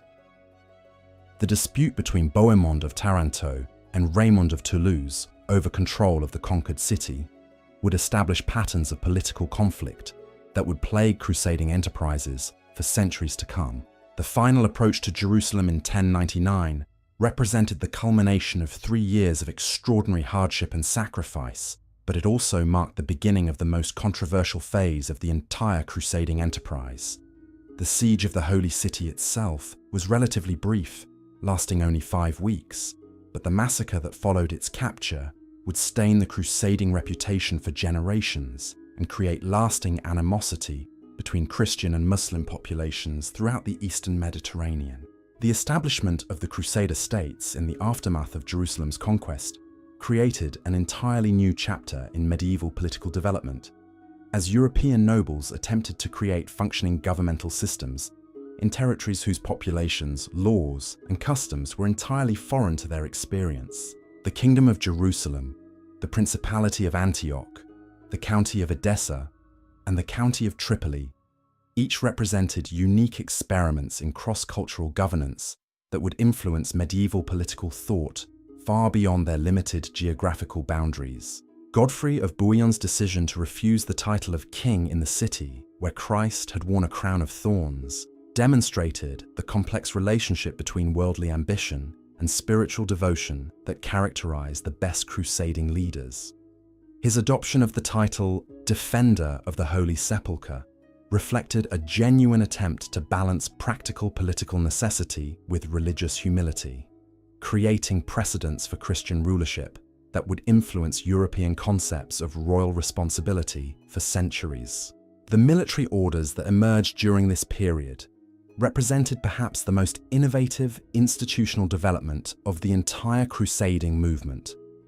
the Knights Templar, the Knights Hospitaller, and later the Teutonic Knights, combined monastic vows with military service in ways that had never been attempted before, creating organizations that could maintain permanent garrisons in the East while developing the financial and logistical capabilities necessary to support ongoing operations thousands of miles from their European bases. The Temple of Solomon, from which the Templars took their name, became the symbolic center of their operations and the source of legends that would persist long after the order's controversial dissolution in the early 14th century. The knights who served there were bound by vows of poverty, chastity, and obedience that theoretically eliminated the personal ambitions and family loyalties that had complicated secular crusading leadership, creating military units whose discipline and effectiveness would become legendary throughout Europe and the Islamic world. The economic implications of maintaining permanent Christian settlements in the Eastern Mediterranean created new forms of international finance and trade that would influence European commercial development for centuries. The Italian maritime republics of Venice, Genoa, and Pisa established trading privileges in Crusader ports that would make them among the wealthiest cities in medieval Europe, while the military orders developed banking systems that could transfer funds across vast distances with unprecedented security and efficiency. The Second Crusade, preached by Bernard of Clairvaux in response to the fall of Edessa in 1144, would demonstrate both the continued appeal of crusading ideology and the growing sophistication of Islamic resistance to European expansion. The participation of King Louis VII of France and Emperor Conrad III of Germany provided the expedition with unprecedented royal leadership, but it also created new forms of political complexity as secular rulers pursued their own objectives alongside the stated religious goals of the enterprise. The disastrous outcome of the Second Crusade, which achieved virtually none of its stated objectives while suffering catastrophic losses in Anatolia, forced European leaders to reconsider both the practical methods and the theological justifications for holy war. The failure could not be attributed to lack of resources or inadequate leadership, since the expedition had enjoyed advantages that the First Crusade had lacked. Instead, it seemed to suggest that divine favor might no longer rest with Christian arms, a troubling conclusion that required careful theological explanation. The rise of Saladin as the dominant figure in Islamic politics during the latter half of the 12th century created challenges for the Crusader states that went far beyond simple military pressure. Saladin's combination of political skill, religious devotion, and military competence made him a formidable opponent who could unite previously fractious Muslim territories while presenting himself as a worthy adversary who fought according to honorable principles that Christian knights could respect even as they opposed him. The Battle of Hattin in 1187 represented one of the most decisive military defeats in crusading history, destroying the field army of the Kingdom of Jerusalem and opening the way for Saladin's reconquest of the Holy City itself. The capture of the True Cross during the battle provided powerful symbolic confirmation of the Christian defeat, while demonstrating that military success alone was insufficient to guarantee divine approval of any particular cause or leader. The fall of Jerusalem to Saladin's forces created a crisis throughout Christian Europe that would launch the Third Crusade, the most famous of all medieval holy wars. The participation of three of Europe's most powerful monarchs, Richard the Lionheart of England, Philip Augustus of France, and Frederick Barbarossa of Germany, promised to restore Christian fortunes in the East, while creating unprecedented opportunities for political and military cooperation among rulers who were often bitter rivals in European affairs. The death of Frederick Barbarossa while crossing through Anatolia deprived the Third Crusade of its most experienced military leader, while providing a sobering reminder of the dangers inherent in any Eastern expedition. The German emperor's drowning in a minor river demonstrated that even the most careful planning and elaborate preparations could be undone by simple accidents, that medieval medical knowledge and transportation capabilities were powerless to prevent the rivalry between Richard and Philip Augustus that dominated the Third Crusade revealed how difficult it was to maintain unity of purpose among leaders whose political interests often conflicted with their crusading vows. Their dispute over the succession to the throne of Jerusalem created divisions within the Christian forces that ultimately prevented the recapture of the Holy City, despite significant military successes along the Palestinian coast. Richard's reputation as a military commander was established during the Third Crusade through victories that demonstrated the continued effectiveness of European military techniques when properly applied under competent leadership. His triumph at Arsuf showed that Saladin's forces, despite their earlier successes, remained vulnerable to well-coordinated attacks by disciplined Christian armies that could maintain formation under pressure while exploiting tactical opportunities with decisive action. The treaty that ended the Third Crusade represented a form of compromise that would have seemed impossible to the participants in the First Crusade, acknowledging that Christian and Muslim forces could coexist in the Holy Land under agreements that respected the legitimate interests of both sides. This diplomatic solution reflected the growing maturity of crusading leadership and the recognition that military conquest alone might not provide lasting solutions to the complex political and religious challenges of the Eastern Mediterranean. The Fourth Crusade, which culminated in the conquest of Constantinople in 1204, represented perhaps the greatest deviation from original crusading ideals as Western armies turned their weapons against fellow Christians in pursuit of territorial and commercial objectives that had little connection to the liberation of the Holy Land. The sack of the Byzantine capital created a scandal that would permanently damage relations between Eastern and Western Christianity, while demonstrating how easily religious enterprises could be corrupted by worldly ambitions. The Latin Empire, established in Constantinople following the Fourth Crusade, created new opportunities for European nobles seeking territorial advancement, while fragmenting Byzantine resistance to Islamic expansion in ways that would have long-term consequences for the balance of power in the Eastern Mediterranean. The short-lived Western dominion over the ancient imperial capital represented one of the most ambitious attempts at political transformation in medieval history, even as it revealed the limitations of military conquest, unsupported by genuine administrative capability or cultural understanding. The Children's Crusade of 1212, whether historical fact or later legend, captured something essential about the popular appeal of crusading ideology and the genuine religious enthusiasm that continued to motivate participation in holy war, despite the mixed results of official expeditions. The image of young people setting out for the Holy Land with nothing but faith to sustain them provided a powerful contrast to the increasingly political and commercial character of organized crusading enterprises. The Fifth Crusade, directed against Egypt rather than Palestine, represented a strategic innovation that recognized the importance of controlling the economic and political foundations of Islamic power, rather than simply attempting to capture symbolic religious sites. The temporary success of the expedition in capturing Damietta demonstrated the continued military effectiveness of European forces when properly supported and supplied. But the ultimate failure of the enterprise showed that strategic innovation alone was insufficient without corresponding improvements in logistics and political coordination.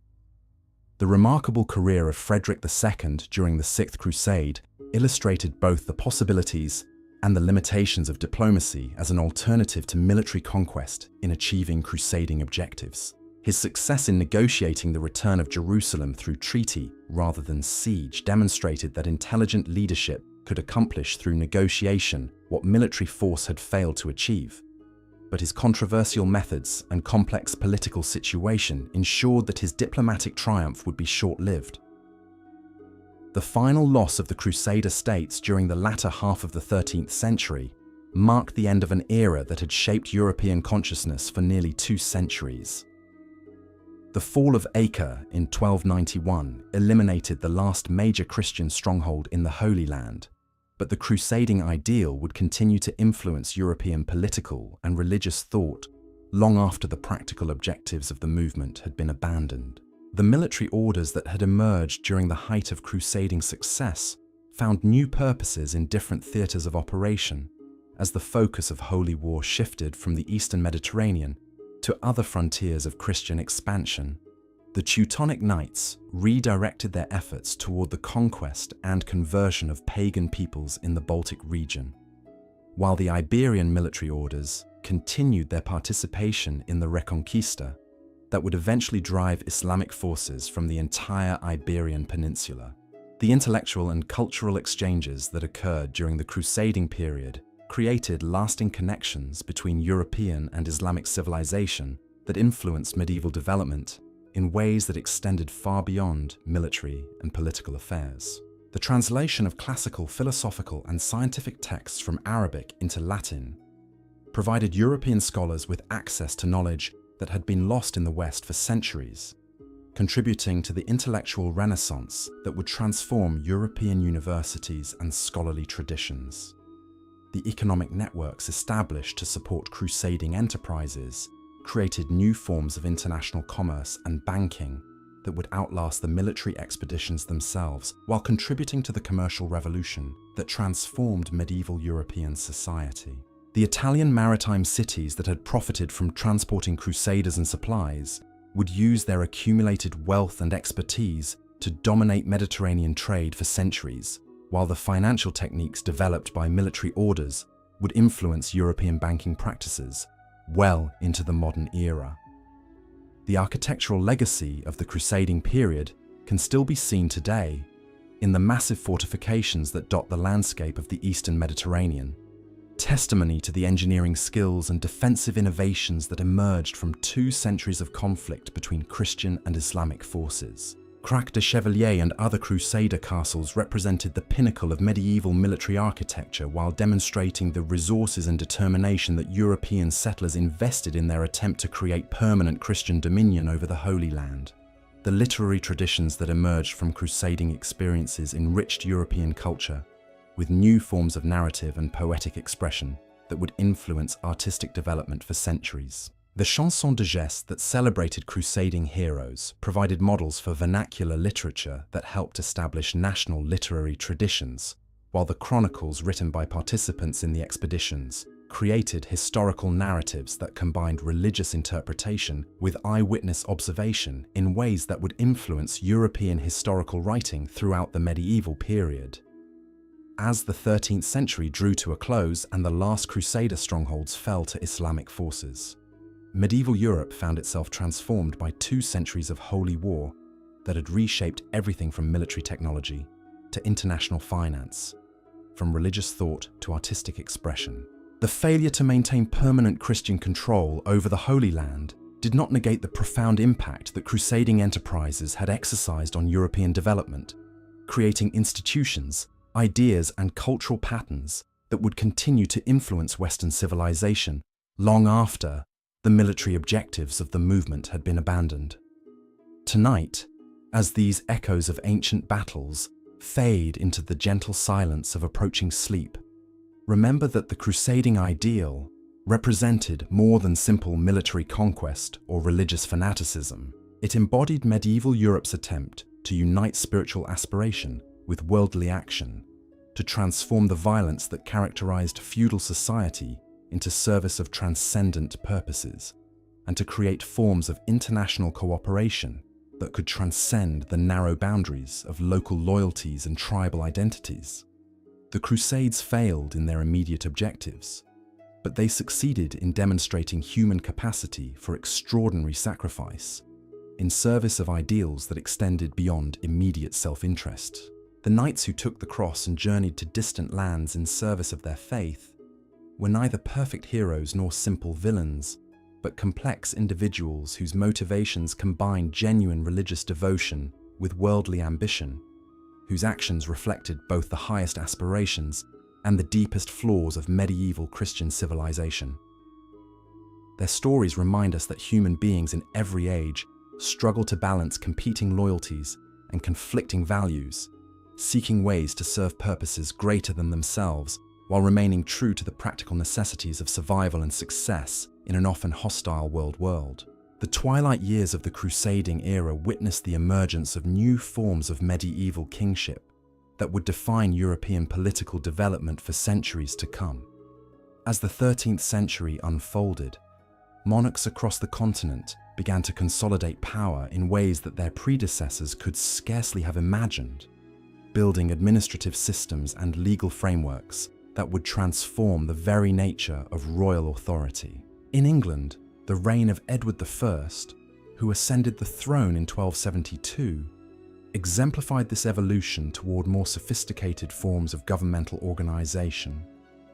Edward understood that effective medieval kingship required more than personal charisma or military prowess. Though he possessed both in abundance, his approach to royal administration combined traditional feudal relationships with innovative bureaucratic procedures that created unprecedented capabilities for governing diverse populations across extensive territories. The conquest of Wales that occupied much of Edward's early reign demonstrated how 13th century military technology and administrative techniques could be combined to achieve permanent political transformation. Unlike earlier English attempts at Welsh subjugation, which had relied primarily on periodic military expeditions designed to extract tribute and hostages, Edward's campaign was conceived as a systematic program of territorial annexation, backed by institutional innovations that would prevent future rebellion. The castle-building program that Edward implemented throughout Wales represented one of the most ambitious military engineering projects of the medieval period. These fortifications were not merely defensive positions designed to protect English garrisons from local attack, but administrative centres that served as focal points for introducing English legal procedures, commercial practices, and governmental institutions to populations that had previously operated according to entirely different cultural traditions. Caernarfon Castle, perhaps the most magnificent of Edward's Welsh fortifications, was designed to serve symbolic as well as practical functions, its architecture deliberately echoing the walls of Constantinople to suggest imperial authority, while providing accommodations suitable for royal ceremonies that would demonstrate English dominance over the conquered territories. The investment of resources required for such elaborate construction revealed the scale of Edward's ambitions and his confidence in the permanence of his achievements. The legal innovations that accompanied Edward's territorial expansion established precedents for royal authority that would influence English constitutional development for centuries. The Statute of Wales, promulgated in 1284, systematically replaced Welsh customary law with English legal procedures, while preserving selected local practices that pose no threat to royal authority. This careful balance between innovation and tradition became a characteristic feature of English governmental development. The administrative challenges of governing Scotland proved far more complex than the Welsh campaigns, revealing the limitations of even the most sophisticated medieval governmental systems when confronted with populations whose national identity had already achieved institutional expression through established royal dynasties and ecclesiastical hierarchies. Edward's intervention in Scottish succession disputes, following the death of Alexander III, created opportunities for extending English influence northward, but it also triggered resistance that would persist for generations. The wars of Scottish independence that dominated the latter years of Edward's reign and continued under his successors represented more than simple territorial conflicts between competing monarchies. They embodied fundamental questions about the nature of royal authority and national sovereignty that would influence European political thought throughout the later medieval period.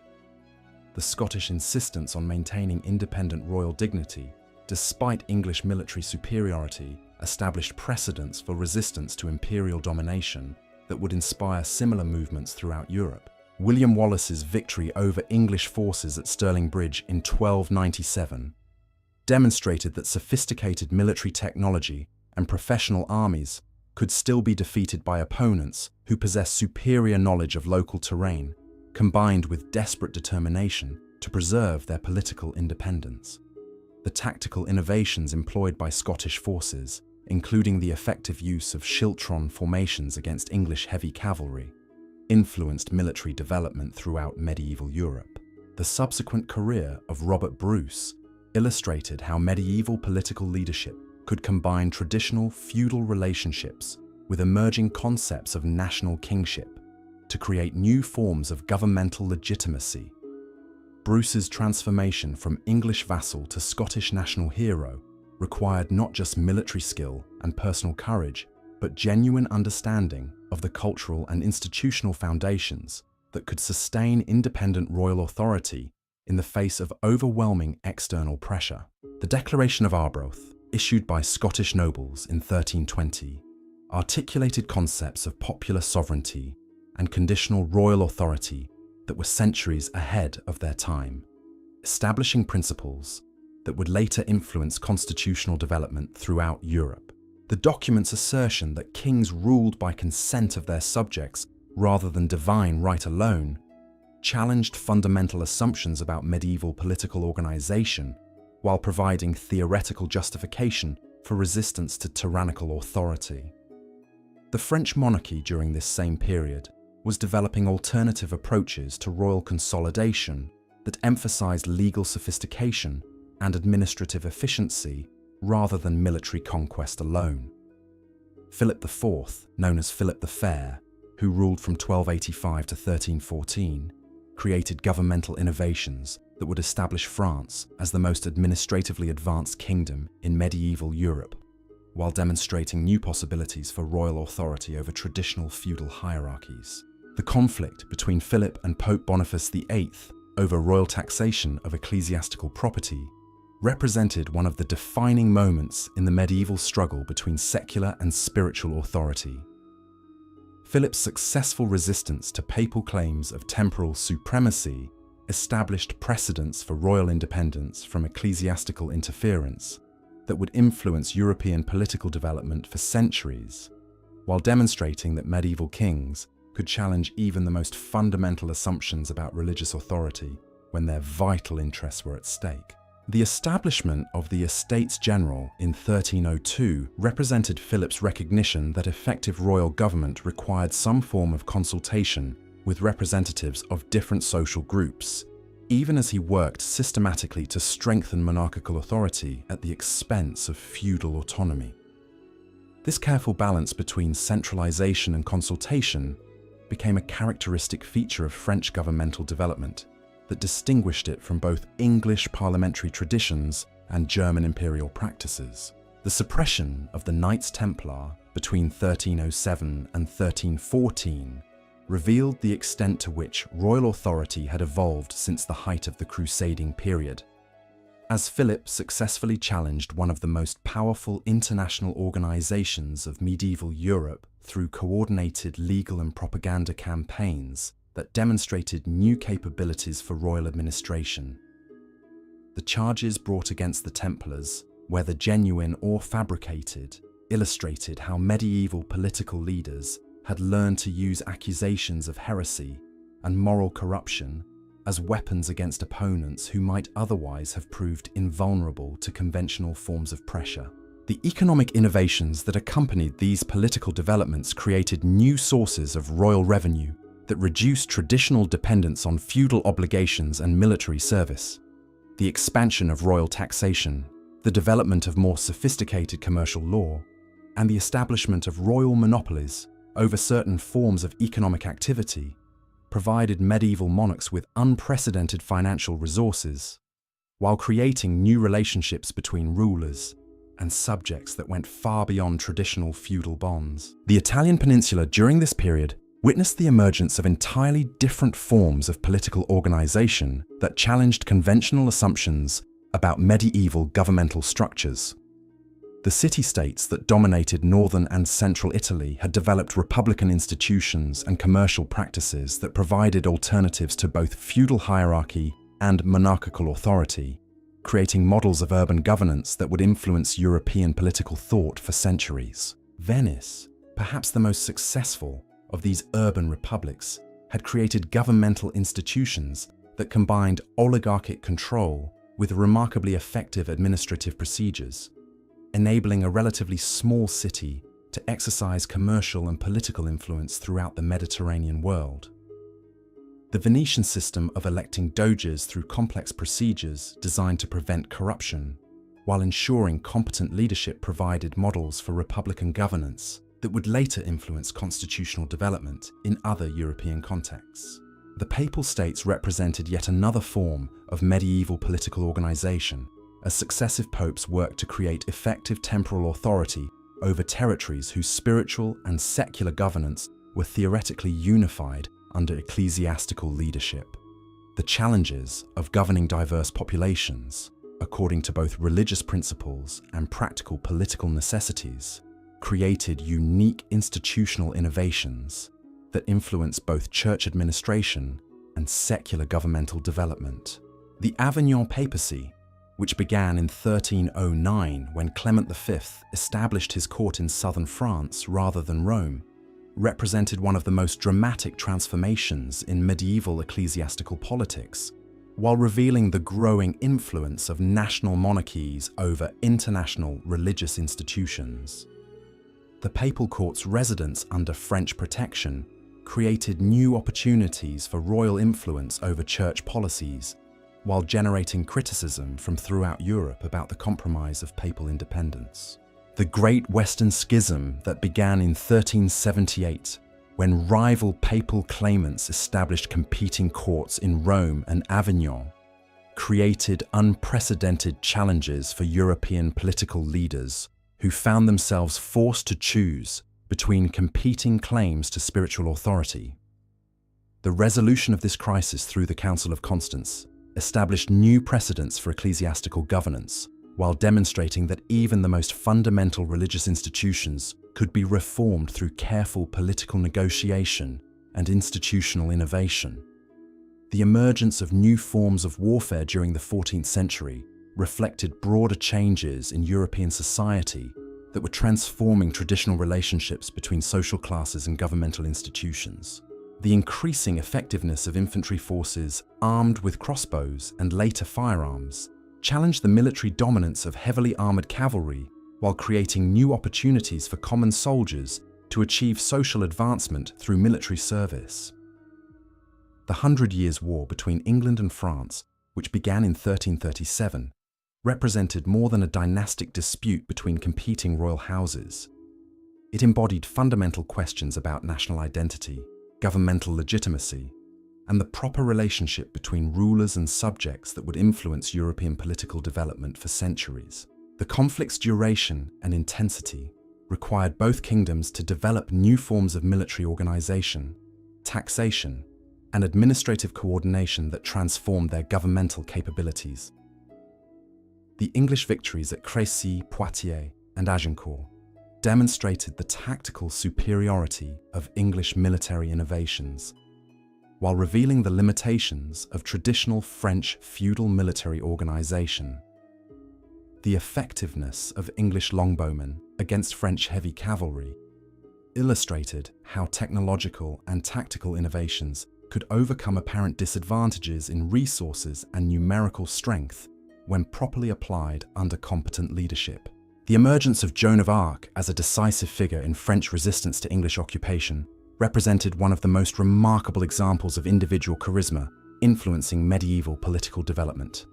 Her success in convincing Charles VII to allow her military participation, followed by her role in lifting the siege of Orléans, demonstrated how religious inspiration could provide motivation for political and military efforts that might otherwise have seemed hopeless. The trial and execution of Joan of Arc by English and Burgundian authorities illustrated the complex relationship between religious authority and political necessity that characterized much of medieval European conflict. The charges of heresy brought against her reflected genuine theological concerns about female claims to divine inspiration, but they also served political objectives by discrediting French resistance to English occupation, while providing legal justification for eliminating a remarkably effective enemy leader. The gradual French recovery that followed Joan's death demonstrated the resilience of medieval political institutions when supported by effective leadership and popular commitment to national independence. The systematic reconquest of English-held territories required not just military success, but administrative innovations that could restore effective governance to regions that had experienced decades of warfare and occupation. The emergence of Burgundy as a major European power during the later phases of the Hundred Years' War illustrated how medieval political fragmentation could create opportunities for ambitious rulers to build new forms of territorial authority that transcended traditional feudal boundaries. The Burgundian dukes' success in uniting territories stretching from the Netherlands to central France created a political entity that combined the wealth of urban commercial centres with the military resources of rural feudal domains. The marriage alliances that connected Burgundian territorial expansion with broader European political networks revealed the continued importance of dynastic relationships in medieval diplomacy, while demonstrating how marriage could serve as an instrument of territorial consolidation and political alliance. The complex web of family relationships that linked ruling houses throughout Europe created both opportunities for peaceful cooperation and sources of potential conflict when dynastic claims conflicted with national interests. The technological innovations that transformed medieval warfare during the 14th and 15th centuries reflected broader changes in European society that were creating new relationships between different social classes and economic groups. The development of gunpowder weapons, improved metallurgy, and more sophisticated siege techniques required new forms of military organization, while creating opportunities for craftsmen and engineers to achieve social advancement through technical expertise. The rise of professional armies composed of mercenary companies rather than feudal levies represented a fundamental transformation in the relationship between military service and political obligation. These professional soldiers owed loyalty to their paymasters rather than feudal lords, creating new possibilities for military effectiveness, while also generating new challenges for maintaining discipline and preventing mercenary companies from becoming independent political forces. The economic changes that accompanied these military and political developments created new sources of wealth and new forms of social organization that challenged traditional feudal hierarchies. The expansion of trade, the growth of urban centers, and the development of more sophisticated financial instruments provided alternatives to land-based wealth, while creating opportunities for merchants and craftsmen to achieve political influence that had previously been monopolized by traditional feudal elites. The plague outbreaks that devastated European populations during the 14th century created demographic and economic disruptions that accelerated many of these social and political changes, while creating new challenges for governmental institutions. The massive population losses forced surviving communities to develop new forms of labor organization, while creating opportunities for social mobility that would have been impossible under normal demographic conditions. The peasant rebellions that erupted throughout Europe during the later 14th century reflected these changing social and economic relationships, while demonstrating that traditional forms of political authority were no longer adequate for governing populations whose expectations and capabilities had been transformed by demographic catastrophe and economic opportunity. The English Peasants' Revolt of 1381 and similar uprisings in France and other European regions illustrated both the potential for popular political participation and the limitations of existing governmental institutions in responding to demands for social and economic reform. As the medieval period drew toward its close during the 15th century, the foundations had been laid for the political, social, and economic transformations that would characterize the early modern era. The governmental innovations, military developments, and cultural achievements of medieval kings had created institutional frameworks and intellectual traditions that would continue to influence European civilization long after the feudal systems that had defined medieval society had given way to new forms of political organization. Tonight, as these voices from centuries past fade into the gentle silence of approaching sleep, remember that the medieval kings whose stories we have followed were pioneers who created the institutional foundations and cultural traditions that continue to shape our world today. Their struggles with questions of authority and legitimacy, their innovations in governance and law, and their attempts to balance competing loyalties and conflicting values established precedents that continue to influence political development in our own time. The medieval world they created and the problems they faced remain remarkably relevant to anyone seeking to understand the complexities of leadership and governance in any era of human history. The Renaissance monarchs, who emerged from the ashes of medieval feudalism, represented a fundamental transformation in the very concept of royal authority, as kings like Henry VII of England and Louis XI of France pioneered new approaches to statecraft that would reshape European civilization. These rulers understood that the changing world of the late 15th century demanded different skills than those that had served their medieval predecessors, requiring not just military prowess and feudal loyalty, but sophisticated understanding of economics, diplomacy, and the emerging technologies that were revolutionizing both warfare and governance. Henry VII's victory at Bosworth Field in 1485 marked more than just another dynastic change in the turbulent history of English royal succession. It represented the triumph of calculated political strategy over traditional feudal military power, as Henry's careful cultivation of supporters and his shrewd understanding of popular sentiment enabled him to defeat a king who possessed superior resources and more legitimate hereditary claims. The new Tudor monarchy that Henry established would demonstrate how intelligent leadership could transform apparent weaknesses into sources of strength through innovative approaches to royal administration and diplomatic relations. The administrative reforms that Henry implemented during his 24-year reign revealed his understanding that effective Renaissance kingship required systematic attention to governmental procedures and financial management that went far beyond the personal relationships and military obligations that had characterized medieval royal authority.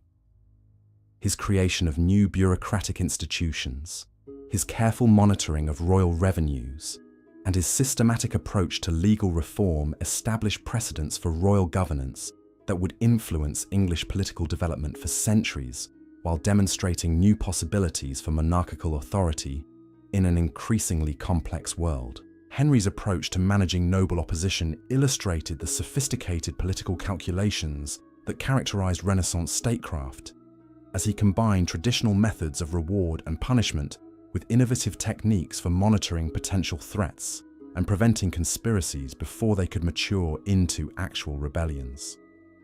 His use of bonds and recognizances to ensure noble loyalty created financial incentives for peaceful behavior, while providing the crown with unprecedented leverage over aristocratic families who might otherwise have posed challenges to royal authority. The marriage alliance that Henry arranged between his eldest son, Arthur, and Catherine of Aragon demonstrated his understanding that Renaissance diplomacy required long-term strategic thinking that could adapt to changing international circumstances while maintaining essential objectives. The Spanish marriage was designed to strengthen England's position in European affairs while providing protection against French expansion. But Henry's careful negotiations also included provisions that would protect English interests if the international situation changed unexpectedly. The economic policies that Henry pursued throughout his reign reflected his recognition that Renaissance monarchs needed independent sources of revenue that could support royal authority without requiring constant negotiation with potentially hostile parliaments or assemblies.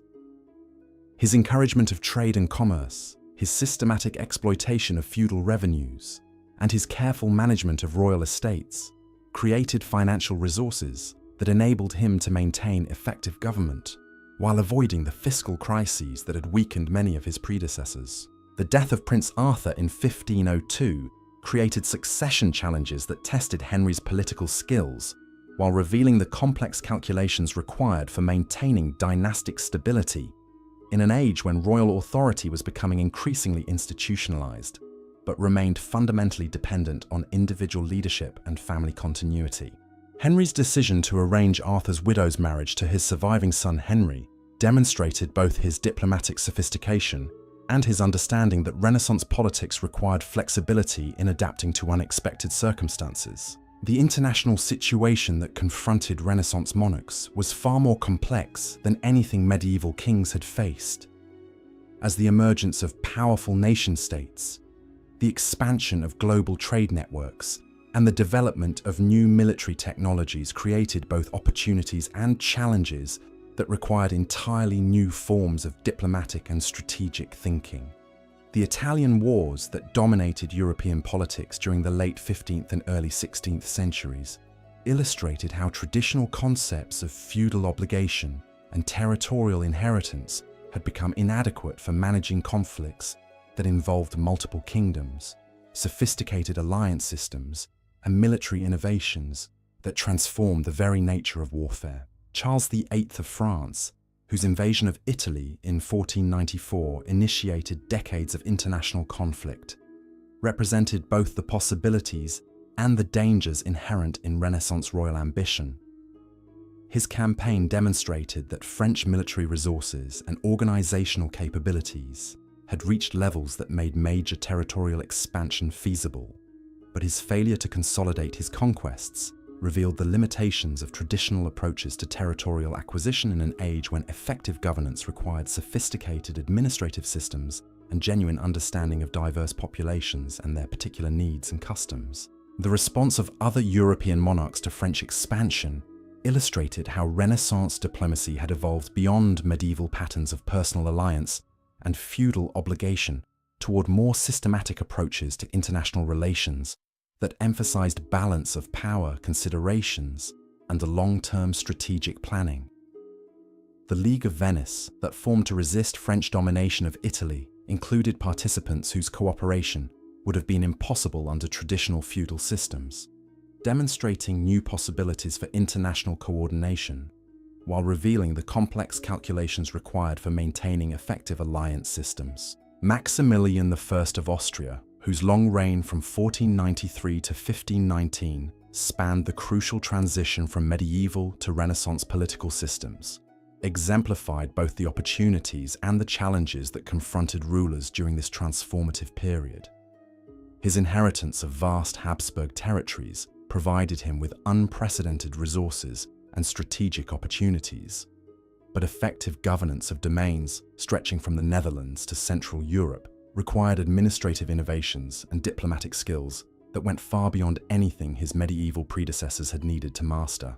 The marriage policies that Maximilian pursued throughout his reign demonstrated how Renaissance monarchs had learned to use dynastic alliances as instruments of long-term strategic planning rather than simple expedients for resolving immediate political crises.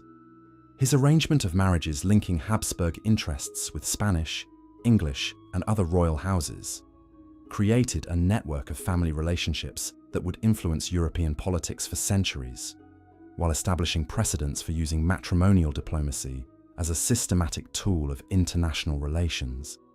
The military innovations that emerged during Maximilian's reign reflected broader changes in European society that were transforming traditional relationships between social classes and governmental institutions. The development of professional armies equipped with firearms and artillery required new forms of military organization and financing that challenged feudal concepts of military service while creating opportunities for technical specialists and professional soldiers to achieve social advancement through competence rather than birth alone.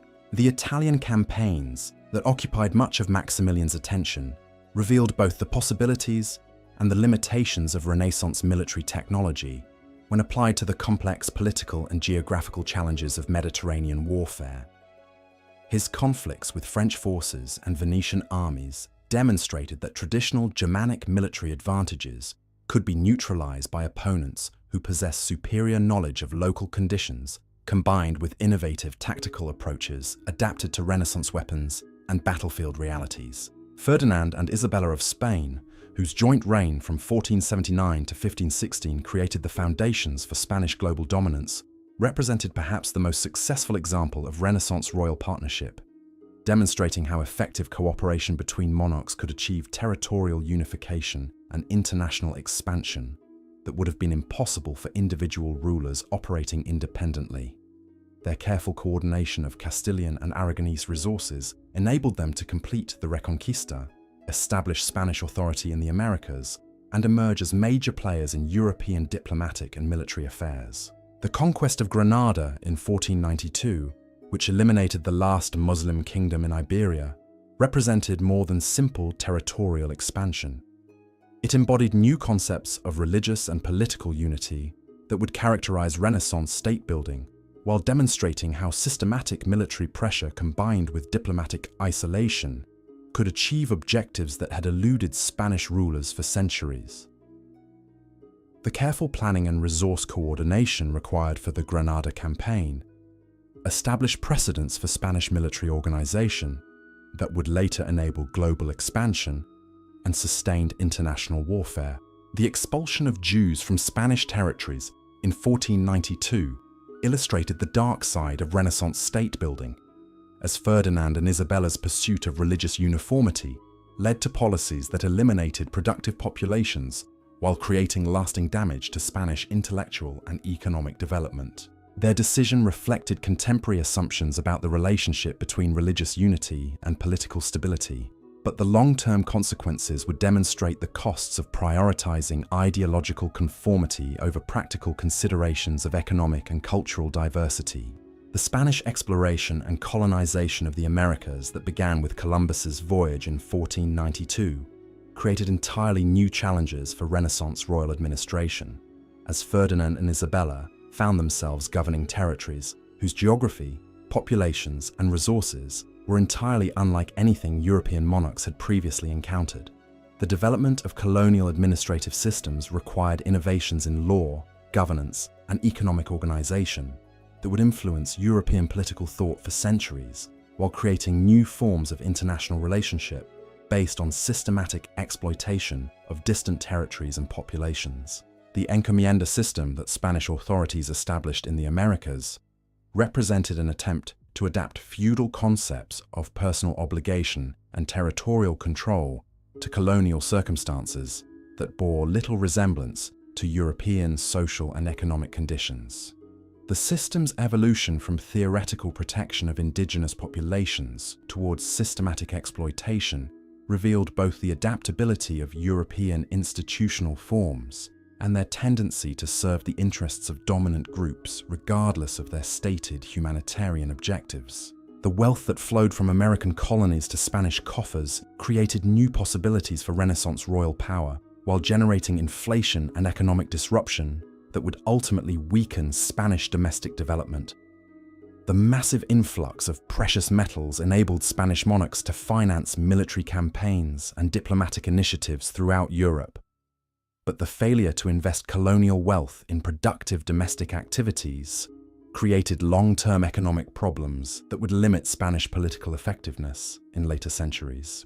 The religious reforms that Ferdinand and Isabella implemented throughout their territories reflected Renaissance concepts of royal authority that emphasized monarchical responsibility for the spiritual welfare of subjects, as well as their temporal governance.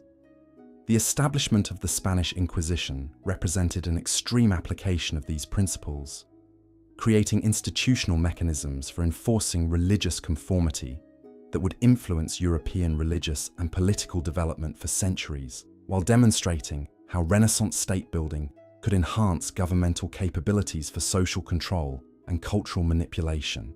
The diplomatic achievements of Ferdinand and Isabella established Spain as a major factor in European international relations, while demonstrating new possibilities for systematic alliance building and strategic planning that went far beyond traditional medieval approaches to international affairs.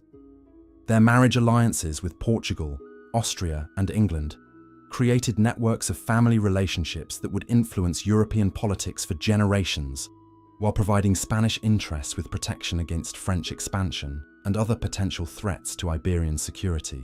The emergence of the Ottoman Empire as a major European power during the Renaissance period created entirely new challenges for Christian monarchs, who found themselves confronting opponents whose military capabilities, administrative systems, and cultural traditions differed dramatically from anything they had previously encountered. The Ottoman expansion into the Balkans and Central Europe required European rulers to develop new forms of military organization and international cooperation, while adapting their governmental systems to the demands of prolonged warfare against sophisticated enemies. operating according to unfamiliar strategic principles. Suleiman the Magnificent, whose reign from 1520 to 1566 marked the height of Ottoman power, represented a form of Renaissance monarchy that combined Islamic governmental traditions with administrative innovations that enabled effective rule over vast territories populated by diverse ethnic and religious groups. His legal reforms, military organization, and cultural patronage created governmental systems that were arguably more sophisticated than those of most contemporary European monarchs, while demonstrating alternative approaches to Renaissance state building that challenged European assumptions about political development and cultural superiority. The Siege of Vienna in 1529 represented one of the most dramatic confrontations between Islamic and Christian military systems during the Renaissance period, as Suleiman's forces came closer than any previous Muslim army to achieving decisive victory over the heart of Christian Europe. The Ottoman failure to capture the city resulted more from logistical challenges and tactical miscalculations than from superior European military capabilities, revealing how narrow the margin often was between success and failure in Renaissance warfare and international relations. The naval conflicts that accompanied Ottoman expansion into the Mediterranean created new challenges for European maritime powers, while demonstrating how Renaissance military technology and organizational innovations were transforming traditional patterns of naval warfare. The Battle of Lepanto in 1571, while occurring after Suleiman's death, represented the culmination of decades of naval competition that had required European powers to develop new forms of international cooperation and military coordination in order to maintain their positions in Mediterranean commerce and territorial control. The Protestant Reformation, that began with Martin Luther's challenge to papal authority in 1517, created religious and political upheavals that would test every assumption about Renaissance royal authority, while forcing monarchs throughout Europe to choose between competing claims to spiritual legitimacy that could not be reconciled through traditional diplomatic negotiations or military solutions. The religious divisions that emerged from the Reformation would create new possibilities for political alliance and conflict, while challenging fundamental concepts of governmental legitimacy and social order.